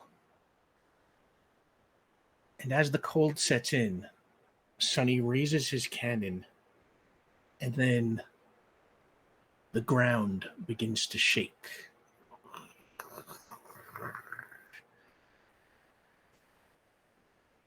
And as you look around where you're at, this, let's say, a small 1 block, like little park, or something area, an empty space between the buildings. Just up the street from you, you see one of those rubble piles. And as the ground shakes, the top of one of them bursts open. And suddenly, hundreds of these gigantic roach-like creatures just start swarming out of them. And you can hear all over the city just these things, the tops popping off of these little rubble piles. And suddenly, as you look up and down the streets around you, tens of thousands of these roaches just start swarming through the streets. They are enormous. Like, think of like the size of an anthill to an ant. This is a 3-story roach hill. They scurry down the open streets. They start climbing up the sides of buildings. And at first, they seem to be leaving you a little bit of a berth. But then you realize it's just because, it's taking them some time to spread out. And suddenly the roaches are on you. Sonny just takes his gun, and instead of aiming it at you, Cadrax, he just fires wide at all the roaches, sort of coming into this park area.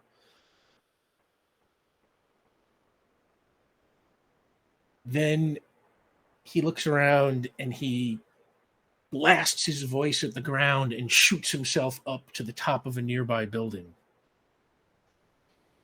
See, this is how you know the difference between him and us, because we live in Port Ruby during the summer. This isn't unusual to us. Exactly. They This is a start confirmation of my flying. theory. Yeah, in July they fly. This isn't that bad. Ulez, you can see the roaches coming up the side of the building towards you. The 3 of you, they are coming at you in the streets. What does everybody want to do? Are we out of initiative now? Yeah. Cadrax, you just want to take up to the air? Benny, Vion, same I for think you? we're- You just we're flying up? currently flying still, so probably. Okay. So you are above it all. land. Oh, you land. Okay. I land. So Sunny flew off, right? Yeah, he's sort of on top of a nearby building now. Okay. Using his blaster, say, to keep the roaches from climbing up the side toward him. Okay, if this is all right with everybody, I'm sorry, my cold medicine just kicked in, so now I'm now I can play. I'm back, baby. Sounds Drugs just are like you bad, today. kids. Yeah. Don't listen to Omar. It was all organic, I think. I would like to take off my flight, and I would like to cast telepathy. If that's all right with you, Rick. Yeah. What are you casting your telepathy on? Level 5. I just want to turn But it like on. you can read minds or transmit your thoughts. You're trying to I think it's transmit thoughts is what I want to do. to Sunny or the roaches. What are we talking? To the roaches. Okay. Give me a magic roll. Great. 8 Trying to do plus it at level that. 5 or level 3? Yeah. So this is that's gonna be a 12. This dude will talk to animals if it's the last thing he does. Yeah. Okay, Dr. Doolittle. You can that will get the job done. You can transmit your thoughts to the roaches. Great. Well, They the thing will is, require I'm a not test because they are not necessarily willing subjects. right. Well, I'm not great at it. I've never actually been part of a hive mind myself, except for the one time we talked to the Beatles and went okay. I would like to cast this to Ulez. And I'm gonna say into my earpiece, Ulez, you said you missed being part of a hive mind. Oh, yes. This is your chance. All right. Good luck, Okay. everybody. I'm still ghosted. I'm running through the bugs, and I want to yell out to Sunny, Sunny, you freaking nerd. I know you're here. Where's my goddamn money? And I want to run up the stairs and just come after him. Come after this dude. I might not be able to beat him, but I can annoy him to death. I know this. So I'm just coming after him. All right. You try finding your way up in this building. Benny just goes into the earpiece. Vion, let me know if you need to cut my flight, and she's gonna go straight up. Vion, give me an intellect roll. Oh boy. I mean, I'm using Moon Knight memes, so let's see how high that intellect actually is. That's a 10. A 10. Okay. You are working on finding your way to the roof of this building. Ulez, you have telepathy level 5 now. If you want to communicate with the roaches, you got to make a roll on telepathy level 5. Okay. Does that come out of my intellect? No, it's on the telepathy. Oh, so it's it's just out 5 of the plus telepathy. your 5 plus die. roll. Yeah. Well, that's a 6. So an 11 total. Okay. That's as best as it's gonna get. What do you want to tell the roaches? We greet you. Please, we present you no harm. We are not food. We suggest that for your own safety, you return back underground, or this land will be bathed in a light that will burn your eyes so badly that only a husk will remain. Well, as some of the roaches that are coming up the side of the building like stop, and they sort of just hang there. Some of them start turning around and going back down, but you seem to have, at the very minimum, confused them a little bit. They don't know, presumably, where this voice is coming from, or how much they understand is not clear. But the thoughts, at the very minimum, the thoughts being projected into their head has bugged them out a little bit. See, Sam, too, can play at that game. Now,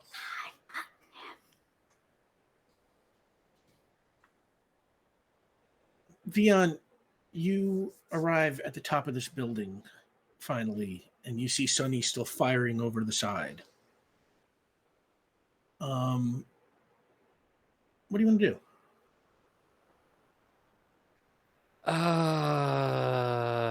I should do something smart.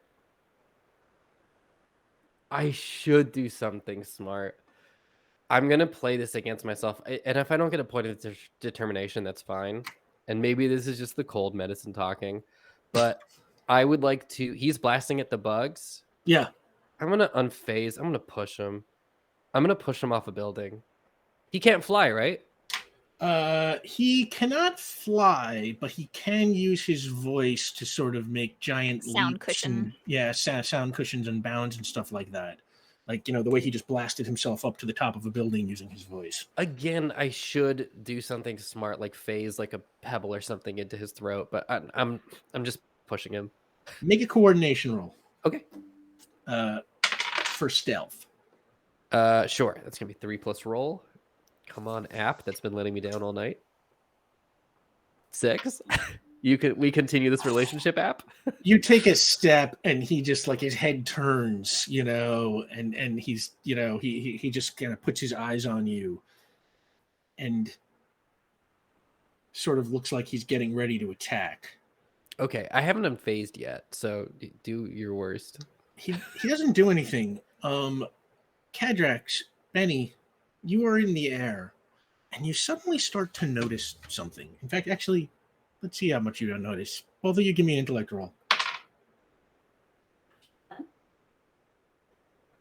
7. 7. Kadrax, what do you say? 7. Both 7s. The roaches that you can see from the air, at first, their scurrying seemed kind of random, like they were, I don't know, scurrying around looking for food or scurrying around, licking mineral off the rock or something, it just like they were just sort of swarming. But now you have noticed that a bunch of them, many of them, seem to be headed north, being drawn north.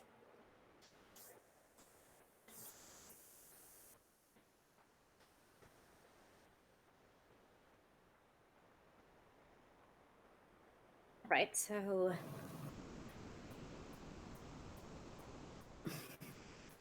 have we observed this planet to have an extraordinary axial tilt, or like is north pretty close to north? To keep things nice and simple, let's just say north is north. Cool, awesome. Love that, because that means it's not related to like trying to seek anything related to the rotation. Although while we're looking around, do I observe them to sort of be avoiding Benny's heat? They popped out of the ground right when it got night and it got cold. Are they avoiding Benny? Well, so far Benny has been up in the air. So But if they're climbing the building and we're flying up next to them, is there any sort of like? How close have you gotten? I mean, I assume we were like going straight up the building. In my head, I was within 5 feet of the building, but that doesn't have to be the case. If you would have liked me to declare that earlier. I mean, up to you. Do you want to try and I guess out of near a roach? Out of curiosity, I guess I just move towards them and see what happens. Benny, make a coordination roll. Let's roll this guy. Not great at that. No, really, really not great at that. That's a 5 total. As you sort of swoop near one of the buildings, a couple of the roaches, as your heat passes by, leap off the side of the building and try and kind of catch you. Interesting. But they just kind of miss and plummet towards the ground. Exactly why I asked about the axial tilt. It means they could be attracted to a power source like that of Sunny's ship. That's true. We could probably follow. Do we want to bail on Sunny, or do you need to have your final showdown? Because I guess he will probably keep trying to follow us. He will keep trying to follow me. Go. I'm going to tell you what I told Vion 20 minutes ago. I am not leaving you on this alien planet. I have allies. And this is my fight. I need to fight him, but I need to uphold my oath, which is to Ules.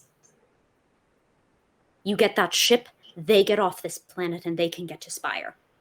I'm not useful getting a ship up and running. I'm useful having your back. Please don't send me away.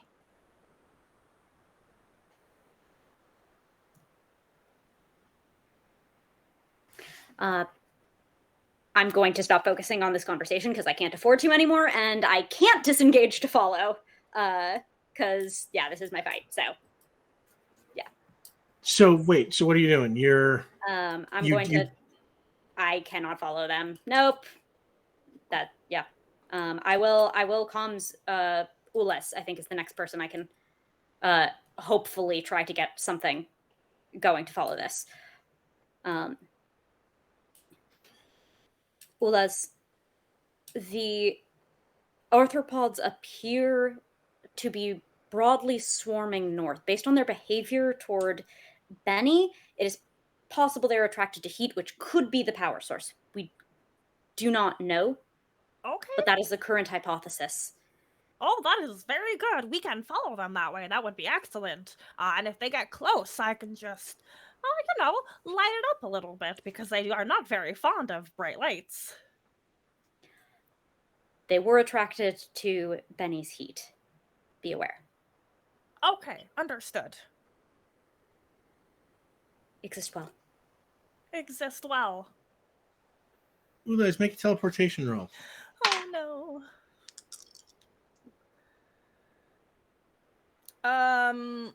So my auto die went off. Ulez, you bamf away, and instead of following the roaches, you go back a couple of blocks and find yourself on the ground in the middle of all these roaches sort of swarming around you. Make a coordination roll. Oh dear. Oh my. 9. You are, for the moment, able to kind of avoid them. Sorry, what did you get on your teleportation roll? Did you make it? Yeah, so that would have been a 9. Okay. As well. So yeah, you are in the street and kind of just like dodging these roaches. While that is going on, Vion, Sonny looks like he's just about to blast you when he kind of like slowly turns around and looks over the side of the building and sort of watches all the roaches funneling north. And since he is locked into your comms right now, you can hear him go, "The ship! The ship!" And no. Yeah. I want to cast Binding on him really quick. make a magic roll. All right, here we go. Come on, app. Be my friend. That's going to be a total of 11. Okay, binding is on. Great. Now you have to make your binding roll. Yeah, so this is going to be 5 plus roll. Oh, sorry. Yeah, this was the 5. Okay. Wow, max die. So that's going to be 11. It's best I could do. Well, Sonny's got really good coordination, but that is still a major success. Sonny sort of like turns and he's gonna almost like he's gonna try and like leap off the side of the building, maybe cushioning himself with his voice. But before he can, you draw your rune, and these kind of energy bombs just appear around him. He's like, no. Yeah, you're not going anywhere. I want to see how this fight goes because you and I have the same fighting style. got to stop them before they get to the ship. No. See, I want to see who could win in a combat between you and me, because you and I, we fight the same, and I've never faced somebody who fights like me. Do you want to die here? No, shut up for a sec. Because the thing is, you and I, Sonny, we're so alike that it's crazy we've never like hung out, man, or like gotten a drink or something. Because we're both cowards. And we try to figure out clever ways. And guess what, pal? If those bugs get to the ship, it's going to be you sitting on a planet with a ghost for the rest of your existence. And that's going to be what about your friends? Spirit of justice. Wait, he knows him. This is out of game. You told him about that when you had him at the. Oh, that's right. Great. Yeah. You're going to let your friends die to get to me? I don't think so. You don't think so? And I would love to wander up. So you've been away for like a year or whatever. And you don't think I would make that decision? And I want to sit like cross-legged, just like in front of him and just like comfortably, like just post up. Make a willpower roll. Great. Also, by the way, it looks like we've opened up the lore drop. Thank you so much, everybody. Very Lord. excited about this one. Another max. Another max. You saved it for the end. What was? I'll never come back. What is your max? 10. 10. Okay, so Sunny.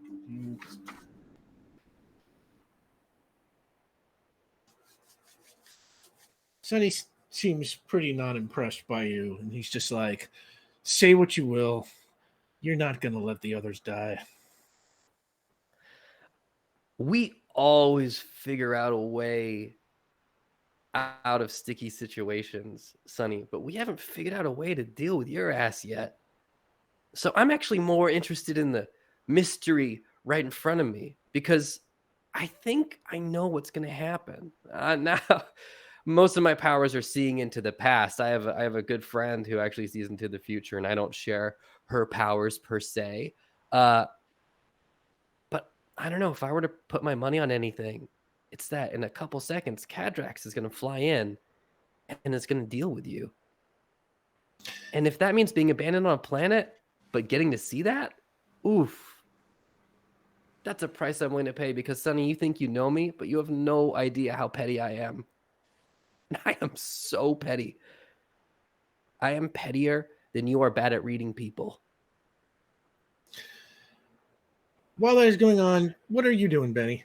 Okay, so I would like. Okay, so when Cadrax kept going, I think Benny has like a second where she's like, I think she's gonna be stubborn with this. Like she's not gonna let Cadrax fight by herself. And Cadrax kind of keeps rising, and they have their conversation. They have their conversation with Ulez, and then after like a second, Benny keeps going and yells up to them and says, "Cadrax, Cadrax, Cadrax," and I want to try to catch up with them really quick. And I'm gonna be like, if you're fighting Sunny, so am I. Okay? Phonos may have lost his brother, but you're not going to lose yours, okay? You have all of us. You're not fighting alone, and I'm not going to let you fight alone.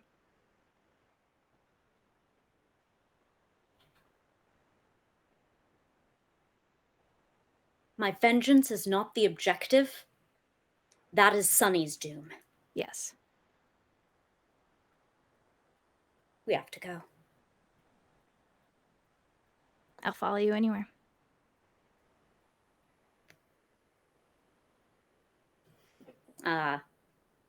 So, Ulas, have you communicated your situation at all? You probably heard, because the comms are always open for them, and it was like, oh no, this isn't where I'm, and then just like a horrible muffled sound of like the little critter crawlers like just being gross, and then they have to like barrel roll out of the building. I would say enough time has passed. Let's give me another teleportation roll. I want to follow those critters. There, oh, that wasn't a great roll, but at least my Odai didn't go off. This might be my worst teleport yet. How's an 8 for you? An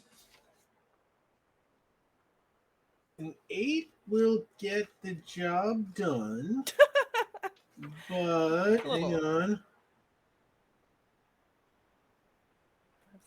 No, that succeeds. If you fail, you arrive at your destination stunned, but you succeeded with a marginal success. So, where did you teleport to? Back to where you came from, or some other location? I mean, I've got a pretty good scan of this city. I've, partied all around it, looking for stuff, looking for Sunny. So I would like to go to the northernmost section of the town where those cockroaches are heading. All right. You start bamfing your way there. I'm going to say, just like earlier, this is going to represent a bunch of stops on your trip. Cadrax and Benny, what are you doing? If it's cleared up, then we have to keep flying to get beyond, if nothing else. But we're going to roll up on Sunny. Well, you land on that roof or hover over that roof, and Sunny is just in energy bonds laying on the ground. I'm sorry, what? I'm sorry, what did you just say, Rick? You bound him, right? In energy? Yeah. Or what did you bind him with?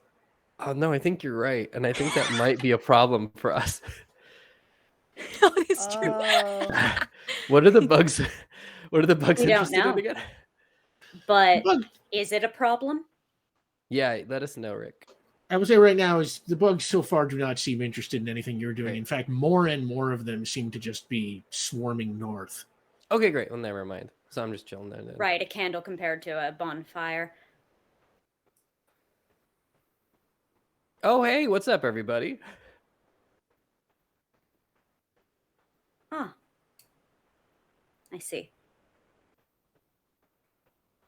You know, Sonneville is part of the choir beyond now. That means he's part of what made me an Eversinger. Who's truer to him? I'd like to cast nullification on this, Dirk. I use a point of determination for an additional effect. It's going to be a coordination roll, but he is bound.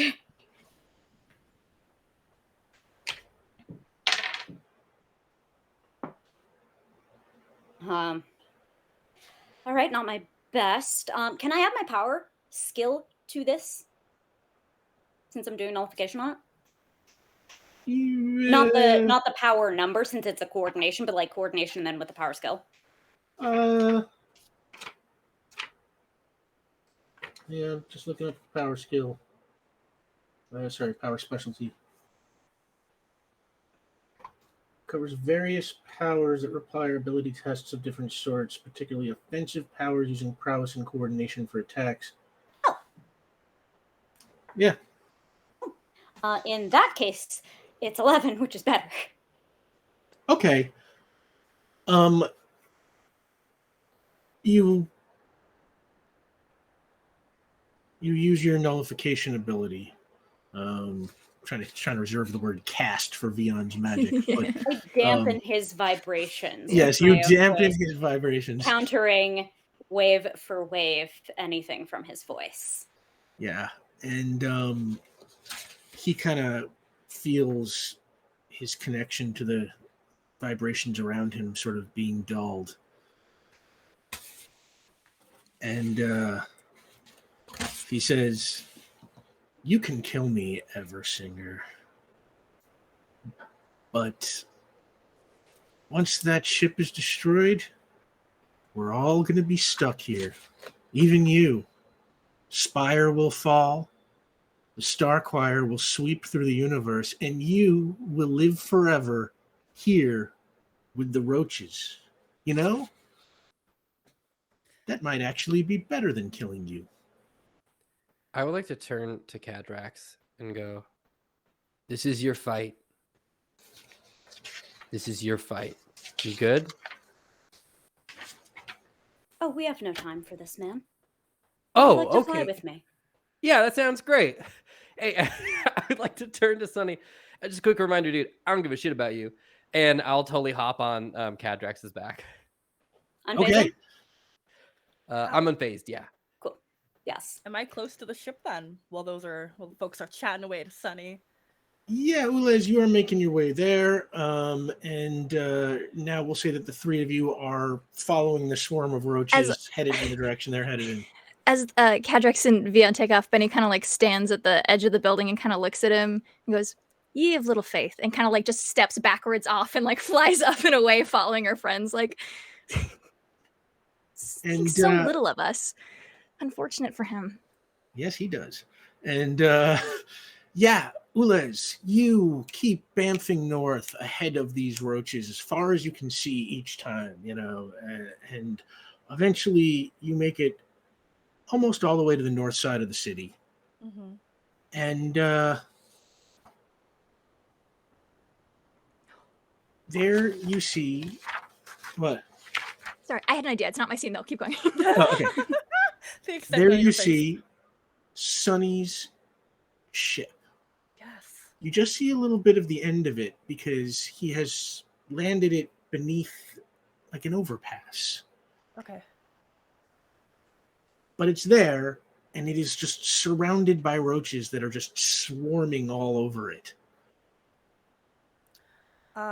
Well, teleporting to it then. Let me confirm that I can do that. Yes, because we set up my character a little bit different. So what I'd like to do is I kind of want to teleport myself, like my very last teleportation, if I can have that a little bit like on top of the ship, so I have like a second to drop. And I'm going to stunt my dazzle with my point of determination. First things first, make a teleport roll. Okay, that's valid. 4. Uh-oh. My was a 4. Okay. Success. My teleportation becomes a 9 again. Okay, yeah.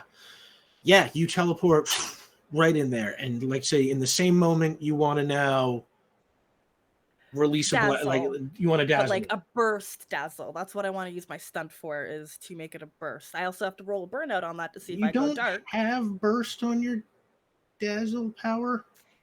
Yeah, don't No. they? When I was reading the description, it was like Let me see here. Maybe it's just built into I it. got it open. I thought all of us had burst. Maybe I'm wrong. Well, you have to have it on every individual power. It's not like, cross power. Oh, okay. But let me So see it's here. an attack to overwhelm one of the target senses with light. Yeah, one of the targets. So it's like choose a sense. Yeah, it looks like you can use it on one target at a time unless you have burst. Yeah. You can try. Maybe you can try and use it for a stunt. No, because that's actually its purpose. You might be able to try and do a stunt with like your light blast or something to dazzle them, because that's not the purpose of your light blast. Wait, are we having two different conversations? Yeah, I think that you two are talking about two different things.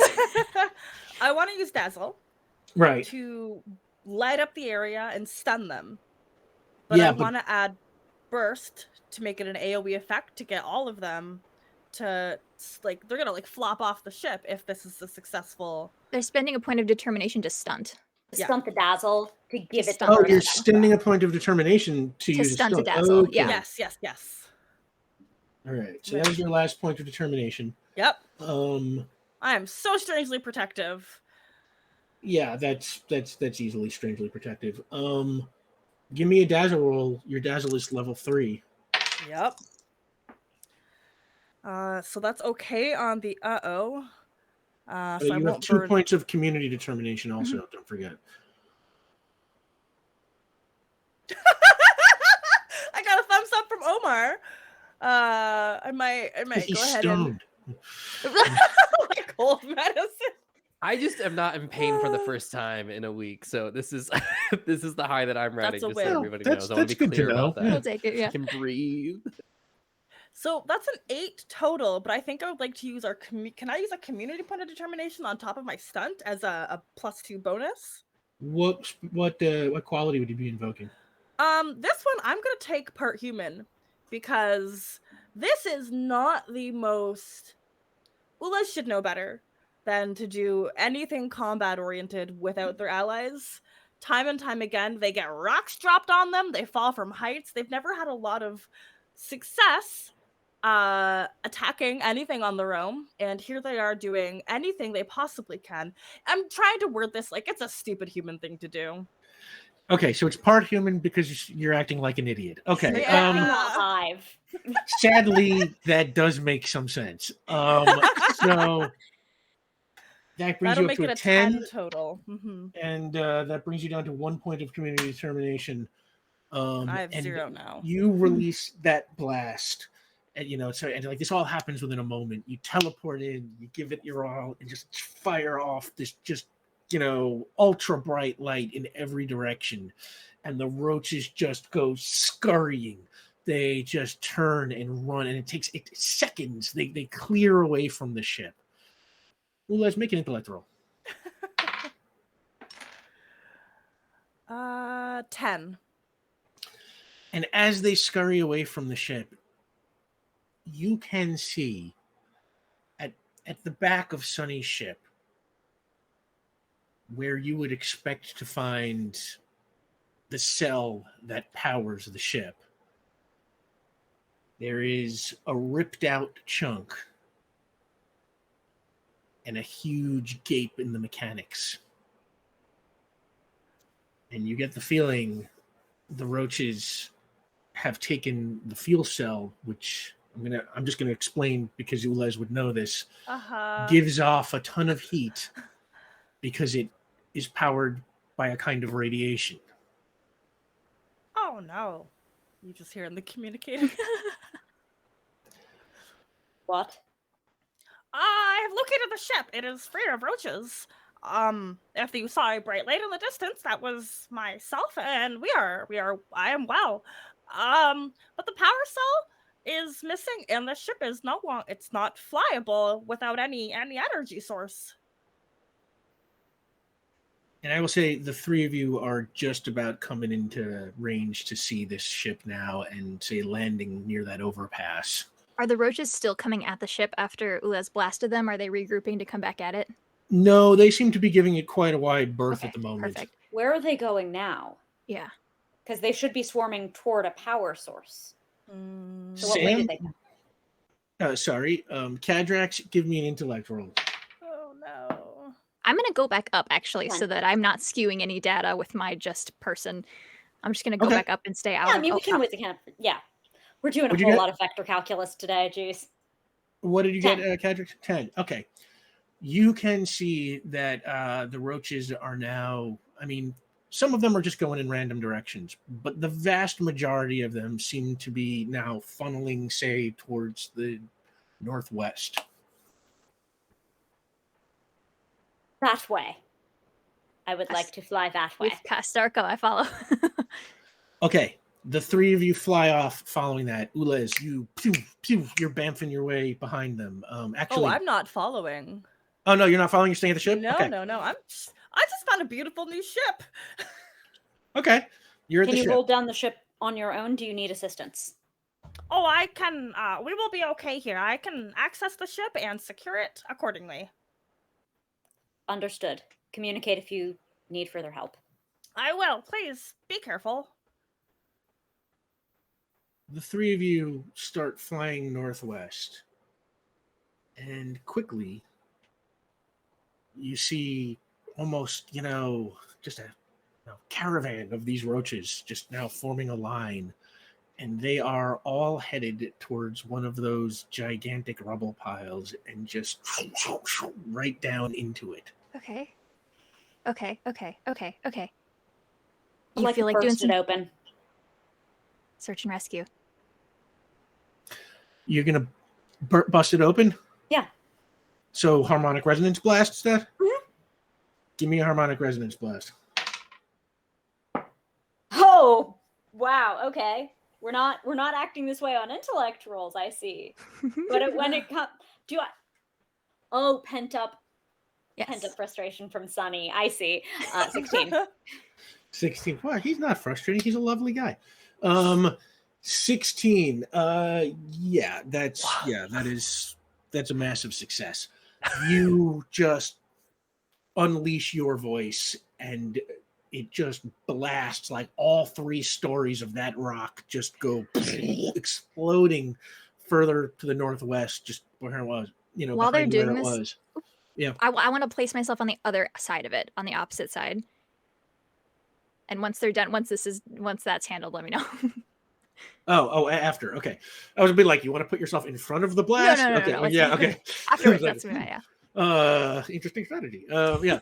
So yeah, and Cadrax, as soon as you do it, this is like, it's like if you brushed an anthill aside and now the little hole that leads into the ground is there. As soon as you blast away the rock, there is this huge dark hole tunnel going straight down into the ground.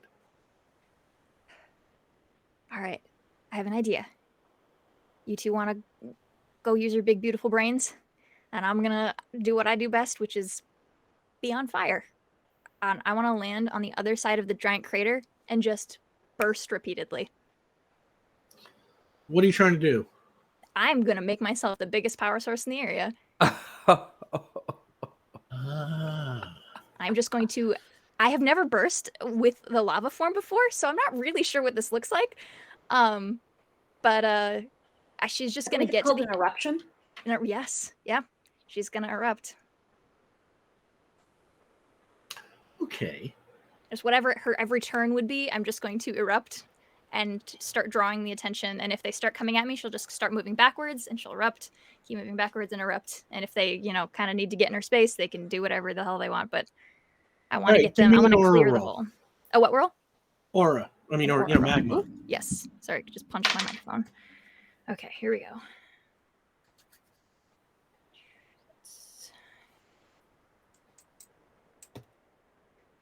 It's not great. That's a 10. Can I burn a point of determination for... Let's do fiercely loyal. Fiercely loyal? Is that one of your qualities? Yeah, it's been there since like season 2. I just don't use it very often. Yeah, it's like I guess you use it so often. It's like I don't even have it on my Yeah. little side sheet here. Okay, yeah, absolutely. So you're down to 1 point of determination. Yeah, and that makes it a 12. Okay. You just start leveling off lava On bursts. every turn I would have. I want to make myself the biggest power source in the area. You are in the air, on the ground. On the ground. Okay. I need them to know why I'm here. A lot of the roaches, a good number of them, sort of seem distracted by you. Mhm. You know, there's like a lot of them are swarming towards that hole, and then sort of, Cadrax blasted the hole away. That stopped them for a second. Now you start erupting, and many of them are kind of like, the whole lava. The whole lava. And a lot of them start now swarming in your direction. Come on. Here we go. But Let's not go for a all of run. them, No. but a lot of them. A lot of them. Okay, I want to clear the path for my friends. Yeah, absolutely. And Cadrax, Vion, what are you doing while Benny is doing that? It's the same shot as the canyon. We dive. You two fly straight down into the hole. While you are going downwards, Ulez, you are back at Sunny's ship. What are you doing? I'm trying to fix anything because I think I was just ripped out of the back. There's probably a bunch of like live wires. There's things that are dangling, and I just need to get this prepared for when they either return back with the power cell or we work with an alternative. Okay, give me an intellect roll, and you can add your applicable bonuses for robot electronics mechanics. I build spaceships. That's why they should always have 2 warp cores. I'm just saying. It really. Like, where's the backup generator? Come on. Brain was thinking 11 plus 2 is 13. Okay, Ulez. Spaceship repair is not your specialty, but you are a keeper and you have access to all the information the keepers have. And the keepers, the Starquire is not like not a well-kept secret or anything. So they know a lot about the Starquire. And you have enough to be able to, kind of guess how all this works and how it goes together. So you go to work putting the ship in order. Beyond Cadrax. The tunnel takes you 100 yards straight down, and it's just pitch black down there. As you fly, you can kind of hear the distant echoes of the roaches squirming through these tunnels underground. These echoes make they make the direction of the sound a little hard to pin down because everything's bouncing around down there, all the sound reflecting off these small, tight tunnels that are going in every direction. There is also some unidentifiable hum or rumble or something, very steady. It is also very distant in its direction, very hard to pin down. Let's say you finally make it to the bottom of this tunnel and either land or you hover there. What do you want to do?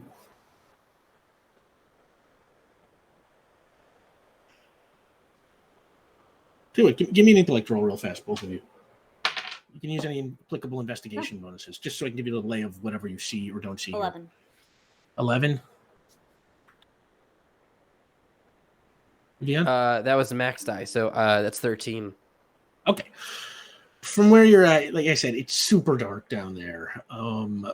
But you can make out that you are at the nexus of a whole bunch of underground passages. Some of them look like they were built into the city, like, sewers or access tunnels. Others are much rougher. They look like perhaps the roaches have dug them through the rock over the course of God knows how many millennia. That's what you can just about make out. Otherwise, like I said, you can still hear all those sounds, but it's a little tough to tell which direction anything is coming from. I'm pretty good with sound and humming. I'd like to hum in kind to clarify the signal and try to get a sense of directionality. Okay. Because as you turn, the waves are going to move in or out of phase. Just at minute levels, depending. Sure. It's like tuning a guitar string to another guitar string or something. I got this. Sure. Give me a complex task roll. Absolutely. 12.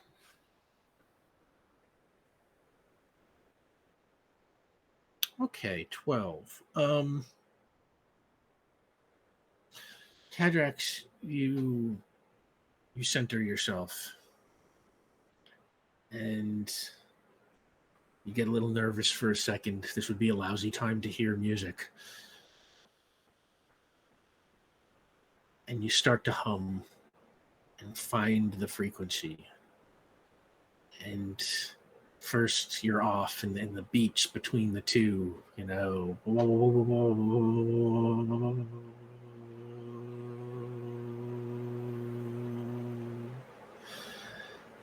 And suddenly there is a perfect tone. And you can see that perfect tone is when you face east. Ahead of you, you open your eyes, and in the dark, your eyes starting to adjust a little bit. You can see there is one of these rough-hewn rock tunnels that look like it was perhaps dug by the roaches. Smile at Vion, because he hears this too, the way that it comes so perfectly into sync, and understands, therefore, that this is the way. All right, let's go, Doc. And the two of you walking, flying? Flying's faster. Right, yeah. Okay. Fly down the tunnel ahead of you. Ulez, you are on top of the ship doing repairs. Mm-hmm.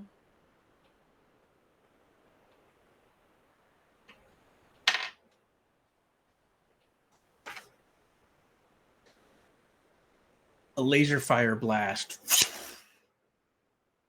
whizzes right by you and just narrowly misses you and hits the ground behind the ship. Benny, you are close enough so that you can hear that explosion, or that laser fire blast hitting the ground. Okay. I am going to... Yeah, over earpiece, I know whatever Sonny can hear. He's made himself known, whatever. I hear fire. I'm heading back. Help?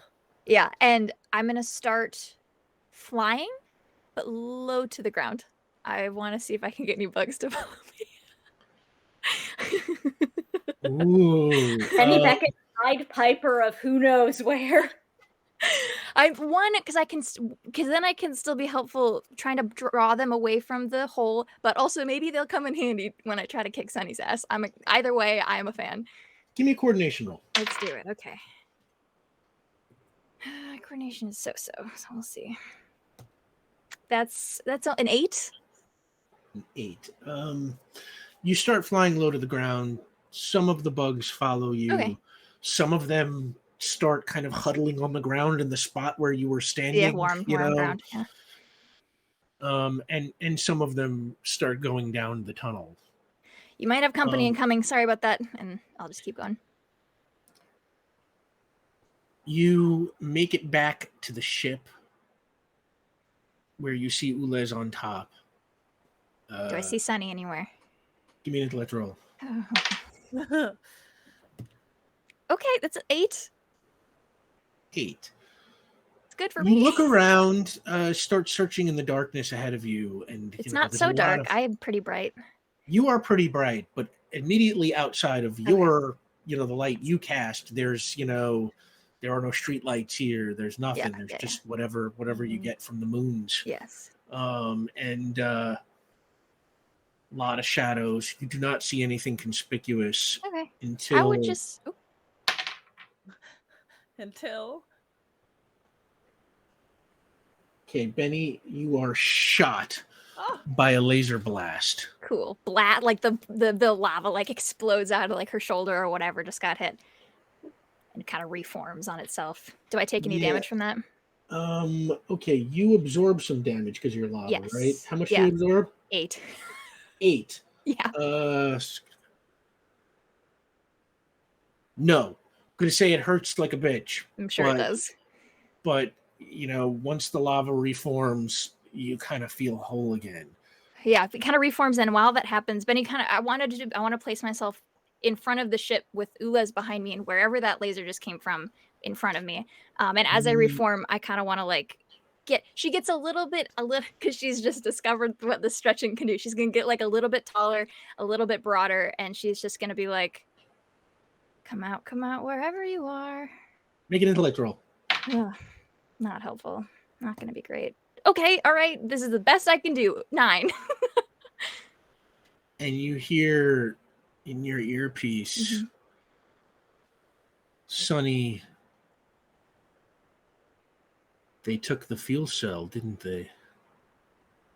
Aw, are you sad about it?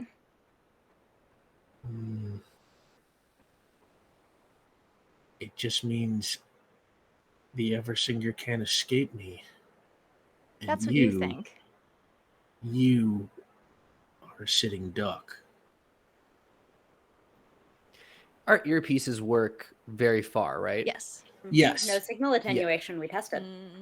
Hey, Sonny, we're trying to keep this channel open so we can kick your ass. So if you don't mind hopping maybe onto 2 or 3, that would be great. Thank you very much. There is no response. I heard Vion call you a coward. Is that true? Benny, I'm going to roll in a... There's no response. You don't see anything. And you were not able to quite exactly pick out where that shot came from. He can fire as many shots as he wants. It just shows me where he is. Every time I'll get a better idea. Come on, While Sonny. you are watching for the next shot, down in the hole. Yep. Cadrax, Vion, you are flying your way down this tunnel. Cadrax, you are continuously using this, this matching the beats to kind of, know when you are going off course and navigating. And that weird steady rumble, that background hum starts getting louder and louder and louder. And eventually you pass, or you come to the edge of an underground river. Water, or some liquid that is kind of raging in a channel that looks like it was once a sewer.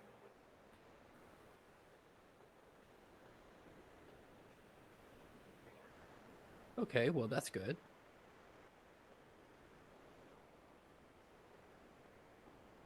That's as far as I can track. Well, let's see about that. Since Sonny broke my binding spell, which I'm not very happy about, I would like to cast a different spell at level 5, if that's all right. What would you like to cast? I would like to cast Mimicry, please. Mimicry. Yep. Mimicry. I can use it in a sentence.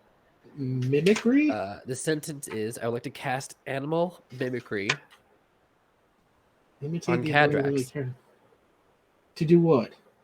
Well, we see these roaches are incredibly adept at seeking out this exact power source. They were able to go all the way from the city to the ship in one specific line. So I think that maybe if we were to give Cadrax that ability, we'd be able to fly exactly after the power source as well. Give me a level 5 magic roll, Beyond. All right. I'm so glad we have these space backgrounds because all my friends are being so galaxy brain tonight. I'm still in awe of your using the beach to follow the thing. I mean, everybody tonight is just Oh, okay, it's the lava powers. I get these bugs, man. There are a bunch of them live in the city. If they drank iced tea, I don't know if we would be able to tell the difference between me and them, if I'm being quite honest. So this is going to be 8 plus 4, that's 12 to turn it on. Gorgeous hair. Yeah, that will turn on animal mimicry, and let's say you gain mimic abilities at the mimicry level or the subject's level, whichever is less. I don't have a level. I am a people. Yeah, you are a people, so the subject's level. What does that mean in this case? Oh, I think I get it. The level of what you are trying to mimic. Yeah. Okay, so your magic is level 5. Yep. I'm gonna say the magic level applies. Okay. Cadrax, make an intellect roll at level 5. We're going to say that this stands in, or a mimicry roll at level 5. This stands in for your ability to imitate this, whatever these roaches use to follow the heat source, or 9. Above average. you get the feeling, it's not a strong feeling, but you get the feeling like something drawing you upstream. Not straight ahead where the tunnel continues, but actually turning up the river and going upstream.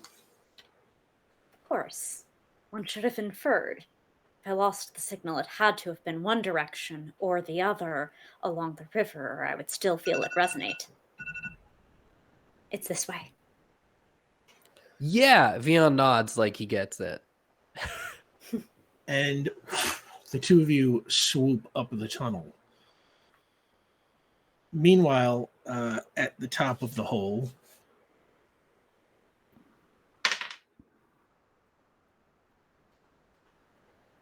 Benny, Mm-hmm. there is another laser blast. Okay. Do me a favor, make an intellect roll. Okay. I kind of have an idea, and I don't know if I can do it, but oh, that was really bad. That was a 1, so 4. Okay. The blast hits you again. It is the same thing. Hurts Yes. for a few seconds, but then Feels your like lava fills back in. I want to try something. You are not able to tell what direction it came That's okay. from because of the intellect roll. I want to try something. Okay. Benny's flying a little, like she was just like a few feet off the ground. She's going to kind of like touch down. And you tell me if this is something I could try to stunt. Benny has heat. This is her thing. This planet is very cold right now. Theoretically, Sunny is a living thing that generates his own body heat. Can I try to stunt with my feet on the ground to try to find another heat source in the area? With my, like, using my aura to try to find, I don't know if that's possible. This is just me throwing an idea out there. I don't really do shit like that with this power because I don't know how, but Yeah, this is the only thing I could ever think of to use it for. it's like I like the creativity of it, but I don't, I have a tough time connecting how that works. Like the ability to generate heat is not necessarily the same as the ability. Like you don't have To, heat like, detect. detection, right? Yeah. But if I stunt, spending a point of determination to like stunt to like add like an energy detection, something like, I don't know how that would work. That's just Yeah, the only that's way. more like, it's like stunts kind of are uses of powers in very creative ways. So it should have to be an extension of something that, your power implies that it can kind of do. So it's like I have a tough time That's making fine. that leap, That's fine. I'm just I'm throwing spaghetti at the wall. Yeah, here. no, I'm not going to be admire. able to I'm not going to be able to find him with my intellect. So I'm trying to get outside the box. Okay. So let's see then. Ula's, how bright do you think you can get? Oh, I can be very bright. Do you want to give me a little light? Yes. Trying to think of how I could do this without hurting you, although I guess I can't really hurt you. Yeah. Do you require light on your persons, like a spotlight? Just out in the just out. See if I can find our friend, because I don't think I'm gonna be able to find him by myself. Okay. I'm just gonna go ahead and use my light blast. It's always at maximum, so it's way too bright, and just kind of like wave. Oh yeah, see if I my can hand catch around? if we can catch a glimpse of a shadow or something. Ulez, give me a light blast roll. Well, you're using your light blast to light up the night. Yeah, so like it'll hit things. I'm not gonna get any health back for it. It's just gonna like hit buildings and shit. I hit bugs, get health back. See, right, like that is kind of a stunt, because like that is like using a blast for a secondary purpose, which is like for illumination. So it's like, you want to try that as a stunt? Yeah, we got one more. Community determination, I think, is one left. Yep, that would be the last Are one. y'all We started y'all good one. with it? Can't take it with you. We're going through bug tunnels. Don't worry about us. Ah. All right, Ulez, give me a roll on your light blast. Yeah, that was a 10 total. Okay, you Like a start little shooting your light blast spotlight. out into the night. Yes, and are you hitting bugs? Oh, of course, I don't mean to, but they're gonna get hit. All right, I'm going to say that refills you to your maximum 6 stamina, Aw. because you're Yay. obviously going to hit more than a few bugs, and your light blast immediately vampirically sucks that 1 point back to you. And while the night is lit up, Benny, give me an intellect roll. And I'm gonna Ulez, you need can Ulez. also Yes, give me an please. intellect roll. I need Ulez's help. Yes, I got you. 7. Can I add investigation since I'm looking? Yeah. 13. Yes. Okay. Ulez, as Thank the you, light Ulez. is on, you, just for a second as you are looking around, just catch a glimpse of a shadow against the wall that is vaguely man-shaped. There, Benny, behind you. Do you just like your blast way back at him? To, like, Mostly, spotlight him? yeah. Spotlight. I catch that and I'm immediately flying as fast as I can in that direction. All Can't right. hide from me, man. Let's Benny, do give me a this. coordination roll. All right. You got this. 7. 7. Mhm. Okay. You are hit 7. by a Okay. whole bunch more blasts. Cool. They are not great hits, and they sort of self-seal as Spatter they go. reform. Like Yeah, none of them are quite direct enough to overcome your 8-point absorption level in lava form. as soon as I am close enough to stretch punch him, I would like to punch the blaster out of his hand. Like punch the blaster. I want to wreck it. I want to get like my lava fist in the like.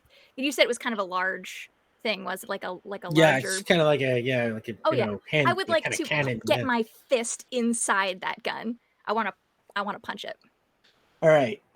Flying at him as fast as I can. I don't know. I'm like level 3 or something. I don't know how fast that goes, but it's faster than I can run.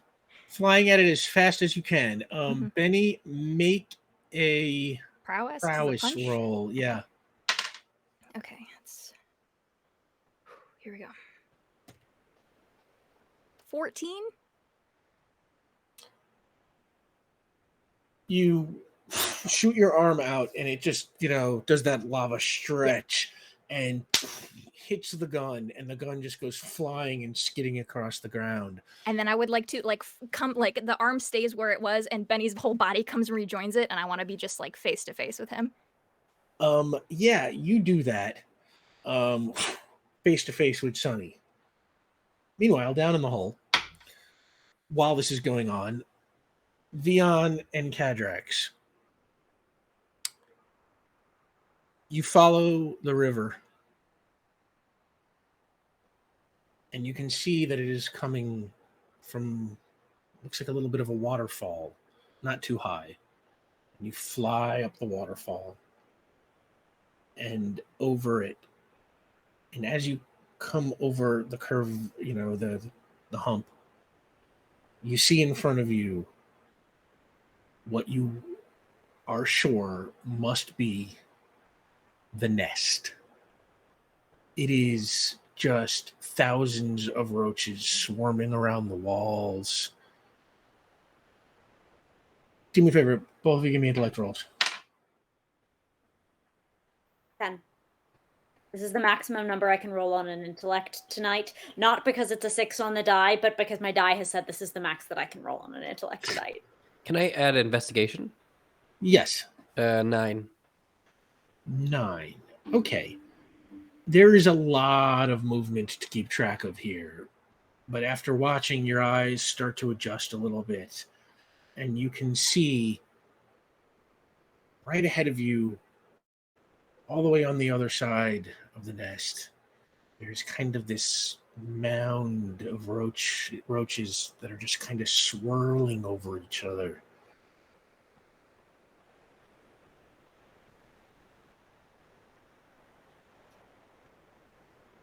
My instinct is toward violence, but I'm open to other options. I'm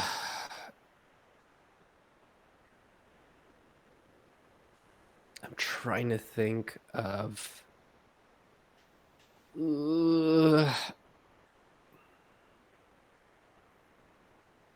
I might be able to.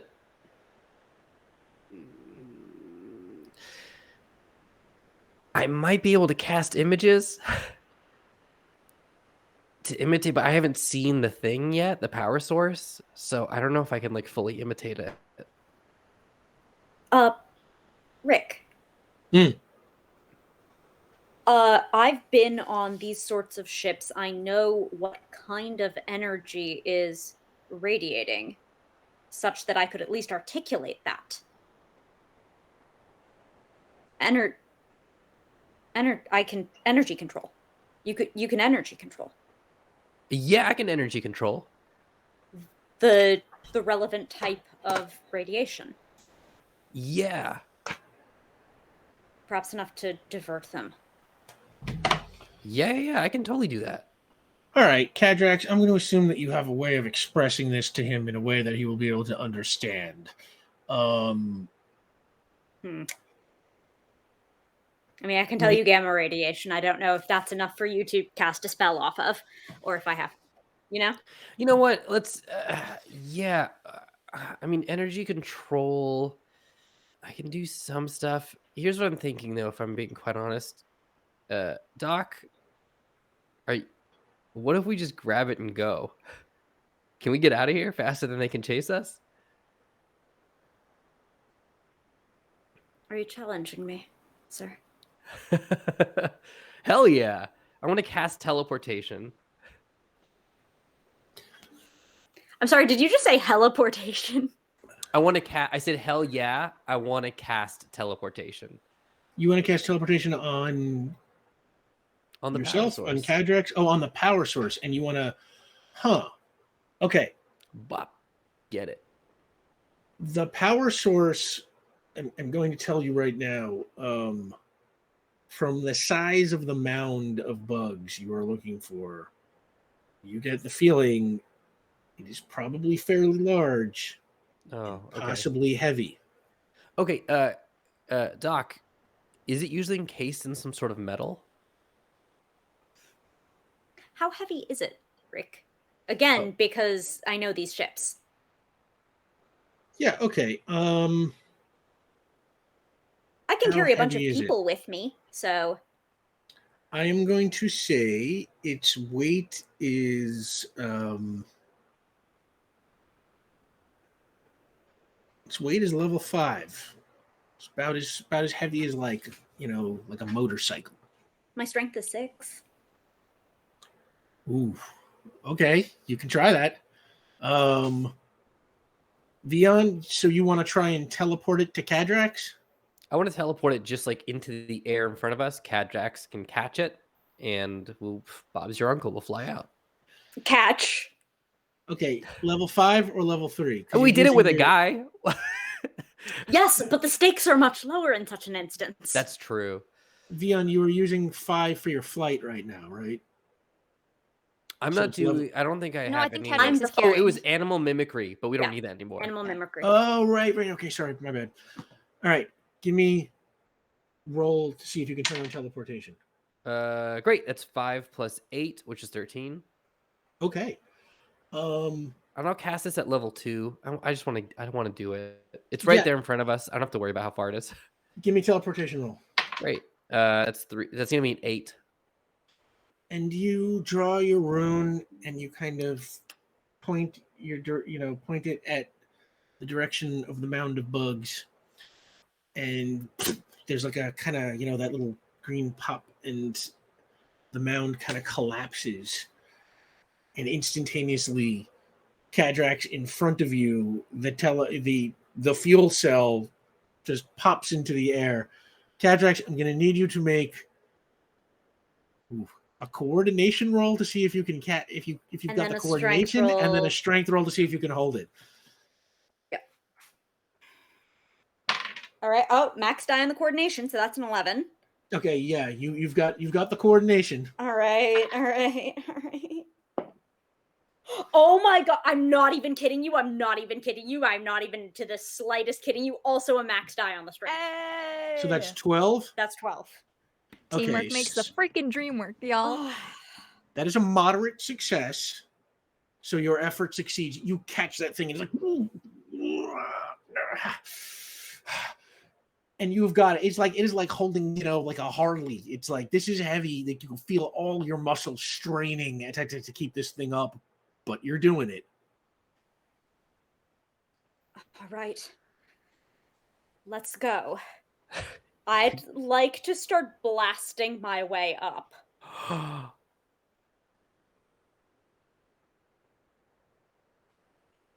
You don't need your hands to use your voice, right? No. So, okay. The second you have this thing in your hand, like, all the roaches in the nest sort of now turn their attention towards you, and the ones close to you start swarming at you. Give me a harmonic resonance, like a blast roll. 12. You right above you. Fly up. Vion, you're right behind them? I'm on their back. Oh, right, you're on their back. Yeah, okay. Sorry, my bad. I keep forgetting how everybody's flying tonight. Yeah, so the two of you just shoot straight up. Some of the roaches try, like, jumping at you, but you are just too fast. And you go flying straight back up towards the city. Benny, you are face to face with Sunny. Roll initiative. Oh gosh. Historically not great at that. Yeah. 6. Sunny is looking right at you, and he grabs for his belt and throws something at the ground, and there is this incredible burst of smoke. And when the smoke clears, he is gone. He just used one of our smoke bombs. So it coward, right? That was your answer? You get no response. How? Okay, so if I would get my turn immediately after him, I would, okay. I wanted to, like, as soon as the smoke goes down, if I'm allowed, I would like to stretch both of my arms out as far as they can and spin in a circle and see if I can fucking catch him. Give me as far as I can go. See, okay, you must stretch your arms out. And that's spin. free. And spin. I guess that's like a coordination roll, or I'm just turning in a full 360. Full 360. I'm turning in a circle. I mean, I'd like to do it quickly because I'm, trying to, see if I can trip him or catch him. I'll find him, hopefully, if I touch him, but... All right, let's call it a prowess roll. Perfect. I'll take it. Can I add kickboxing to this? Probably not. So. Probably not. It's like you're not like doing like a move or something. No. You're just spinning in a circle. Oh, no, it was bad. I want to spend a determination to reroll because I'm stubborn as a mule. Okay. That was my last determination. I rolled a 1. That's not going to cut it. Come on, die. Here we go. Better. I'll take it. That is an 11. Okay. I get. What did you say? I got 2. I get like 4 stories of. Okay, How far the did maximum stretch you get 4 stories, In but one direction. Yeah. That's your you entire are span, so. Yeah. So you if I are get a not if I get a story on each, like okay. The with just problem my is arms, you have a couple of problems here. Yes. One, Sunny's coordination is fantastic. very high. I know. That's why I was And- trying. I can't chase him, so this is my guess. 2, you are not like in a wide open space where your Okay. arms can just swing Shoot, 40 okay. stories around.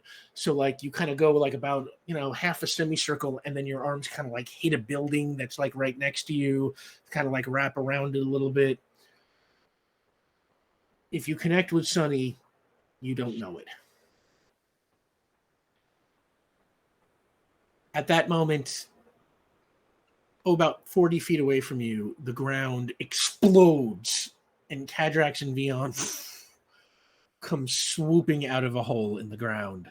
I'm gonna- Cadrax straining to carry this fuel cell. I'm gonna start moving back towards the ship. Then I'm just gonna fly back. If he's gonna frickin' hide from me, he's not worth the effort. So I'm gonna move back, and I want to be in position to defend my friends if he comes running at us again. Okay, you head back towards the ship. And get back into defensive position. Mhm. Cadrax, Vion, what do you do? I bring the fuel cell to the ship, to Ules. Okay. You bring the fuel cell to Ules, and let's say while you are carrying it, you are able to put it, in the cavity it is meant to sit in. Wow, flashbacks of Amy Vorpal. Okay, Same. I can't hear that word any other way.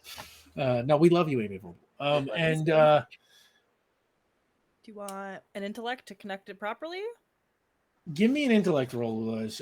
You can add all of your tech and mechanics bonuses. Yeah. That becomes an 11, 12, 13. Okay.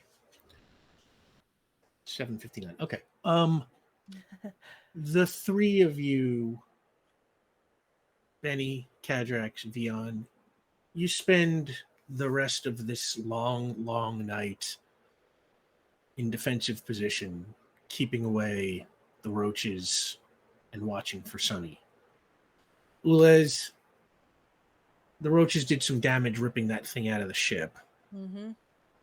but they are able to you it takes you all night, but you are able to eventually reconnect it and get the ship back online. The sun begins to come up, and as it does, the roaches start scurrying back into those rubble piles. And you can sort of see now that when the last roach goes into the pile, like it just sort of caves in, creating that little caldera at the top. And the ship is online. Cadrax, as the light comes up, you sort of patrolling the exterior of this underpass. And on the ground, in the dirt, right about where Benny was fighting Sunny, you see a word written in the dirt. It just says Phobos.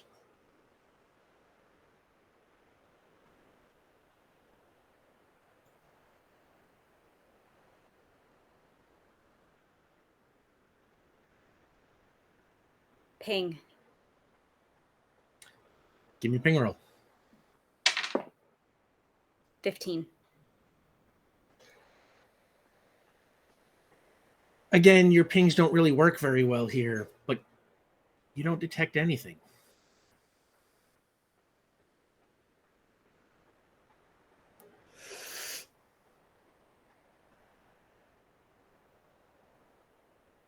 Whenever he did it in the night. Sorry, yeah. Bihon? I can't find him. Can you? I'm gonna do. I'm gonna use ES. I'm gonna roll ESP. I'm gonna cast ESP.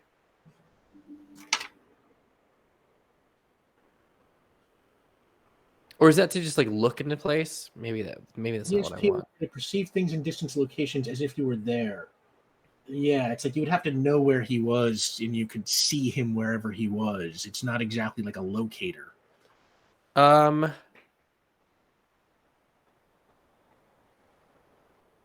want to cast detection. What kind of detection? No, that's at visual range. I'm sorry, I gotta play by the rules. Yeah, at visual range with an awareness equal So to yeah. detection.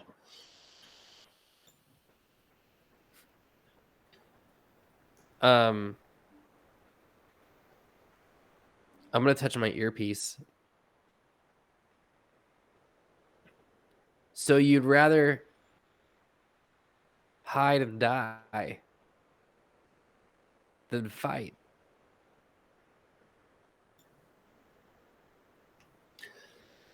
And there's silence for a moment. And then, don't worry. There'll be a fight. See you soon.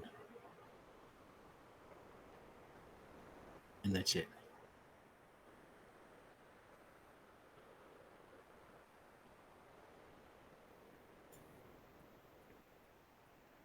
Is the ship ready with us?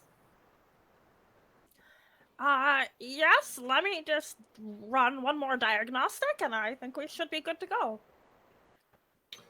Ulez, you run your diagnostic, and as far as you can tell, the ship is not in 100% ship shape, but it will fly, and it is stable, and you've got it working. Perfect. Is there any? I don't know how hacking and stuff works in this, but is there any way you can scrub the systems for any sort of like kill word or something that he might have in his own ship that could bring us back down if he decided that he didn't want us to leave without him? Oh, yes, I am... Cadrax, do your people have, like, their own language? You do, right? Like a written language? Certainly. I mean, the word Phobos was just written in the ground, so yes. Yeah. Or the equivalent, like I have to translate into English. This is a whole. Yep, that's okay. If I could do like a scan of anything, I'm trying to think of like what the word, like the technical term of like a kill switch would be, but that's... If there's like a bug or like a hidden code or like a... I know what you're looking for. Yeah. There's like a dead man switch kind of thing. Ironically, give me an intellect roll. That's a 1 on the die.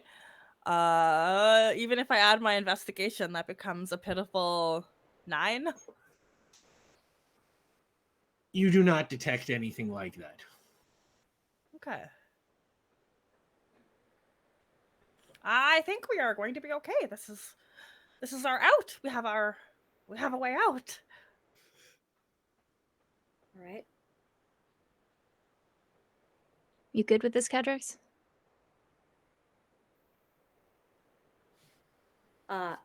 I'd like to use my voice, like throw my voice rather than use the communicator, since those are compromised. To just like leave the airlock open. I'll fly up alongside to guard as we go up. And as you start the ship, Yep. Benny, you find some spare spacesuits like the one Sonny was wearing, and you are able to wear one, and so you can finally de-lavify yourself I'm going if to... you want. I'm going to wait until we are safely off planet, out of orbit. Okay. The ship rises up. Ulez pushes forward, tilts towards the sky, and thruster hits. The ship starts accelerating into the atmosphere. Cadrax flying alongside. You get higher into the air. Sort of that giant red sun ahead of you, and into the stratosphere, starting to get into the atmosphere. And as you begin to pull clear of the planet's gravity, we'll shut down right there and see you next week.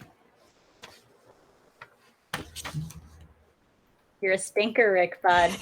Real stinker. Oh my word. Oh my gosh. Thank you so much, everybody. Sorry, a little bit over there, but y'all were amazing tonight. Thank you, everyone, for supporting. Yeah, that was incredible. There was so much great use of powers tonight. These are my favorite kind of games, watching y'all get creative with the powers and stuff. So real quick, let's go around the table, tell the good people where they can find you, starting with Omar Najam. Hey everybody, I'm Omar. You can find me at Omar Najam on Twitter. Also, we just closed out last month 13 Days, 13 Shorts Festival. But you can still check it out. So go to 13days13shorts.com. A bunch of people posted some amazing stuff. And we did a film festival yesterday where so many people submitted just the most amazing films. So those are still live on Film It Yourself, the YouTube channel, which is run by Ash Blodgett. And I think that's it. I'm gonna go hydrate and drink a lot of ginger tea. You can find Omar abusing cold medicine everywhere. Sam Delev. Hello, I have been and continue to be Cadrak's mother effing Eversinger. When I'm not this alien, you can find me making poor choices throughout the Twitchernet as a role-playing performer and variety streamer, the schedule for which you can find on my Twitch About page, twitch.tv/Delevely, DELEVELY, and all of my one-offs on my Twitter at Tchaikovsky, CHAIKOVSKY. In particular, I am doing a 3-shot for Fandom Tabletop that I can only describe as Hades with Kaiju. Alternatively, AC Odyssey with Kaiju, but like you're seeing an overarching theme, and I am playing a Siren cultist. So please come watch me flirt with my spicy pirate queen rival on Fandom Tabletop. Again, that's on my Twitch schedule. That sounds so awesome. Caitlin Bruder. Hi, I'm Caitlin Bruder. You can find me on Twitter at KKAMABR for all the things that I'm doing. If you want to see more of me in space, but more competent at being in space, you can catch us on Wednesdays over at twitch.tv/Rule of Lore at 6 p.m. Pacific for Infinite Horizon. We're in our final season, and things are happening. It's stressful. It's great. We're having a good time. And otherwise, you catch me here on Sunday. Check out Stopline3, the numerical3.org to help donate to the camps that are working on winterizing so that the water protectors can continue to protect our water. I know the main one is Camp McGeezy, but I know Stopline3.org has all of the other places you can check out. So check that out, and definitely check out Rule of Lore. Great cast, great show. And B Zelda. Hello, as always, I'm your non-binary busy bee. You can find me on Twitter is at B_Zelda. I'm a podcaster, streamer, writer, tabletop human being. I also, in the middle of our stream, I had a friend send me a link to like the Daft Punk helmet. And I got me thinking that like, if I could just drop $300 on that helmet, I could make it into a really cool Ulez helmet. So if you want to fund me in my cosplay dreams to have an Ulez helmet, it's only $300. We can get that sounds done. Like a stretch goal. Yeah, we can do that. Probably figure that out. We'll talk. Y'all. We can do that. I'm Rick Budd. You can find me on Twitter and Instagram at rbud913, or you can follow the show at Powerplay RPG. I will be back here next week with all 4 of these incredible people to figure out what happens next. Super grateful for everybody who joined us tonight and everyone supported. We love you all. Thank you. And on that, the theater goes dark, and we are on the ocean in the present day. It's night, and a powerboat with the name Sea Venture stenciled on the back cuts through the waves. There's only one person on the boat. It's a man, say he's played by Dwayne "The Rock" Johnson, and he is standing behind the wheel steering. He is covered in sweat, and he keeps looking back over his shoulder as if he's being chased, but there is nothing there. He picks up the radio and fiddles with the dials. Hello? Is anyone there? Can anyone hear me? Hello, hello, hello. And he listens, but all he hears is the whistle of static. And he shakes his head and he puts it down again. And then the engine begins to sputter. And he says, oh, crap. No. And he lets up on the throttle, and the boat slows and finally comes to a stop. He shuts off the engine, And he picks up a flashlight and he runs to the back of the boat and he opens a hatch on the deck and he turns on the flashlight. It's the engine and it's smoking. God damn it. He starts waving away the smoke. He starts poking around in the engine, talking out loud to nobody. He's, okay, I can fix this. I can fix this. I can fix this. I can fix this. And after a few moments of looking around, he finds this hose that seems to have come loose. And it appears to be leaking some type of fluid. And he's like, aha, that's got to be it. And he carefully reconnects the hose and he lets out a long, tense breath. And he's like, all right. And he slams the hatch shut and he turns back to the front of the boat and then he jumps in fear. Now standing next to the wheel, there is a person in a cloak with a heavy hood pulled over their head, hiding their face in shadow. And with fear in his eyes, the man just looks at the figure and he says, Miranda? And on that, we'll see you next week. Thanks for playing with us.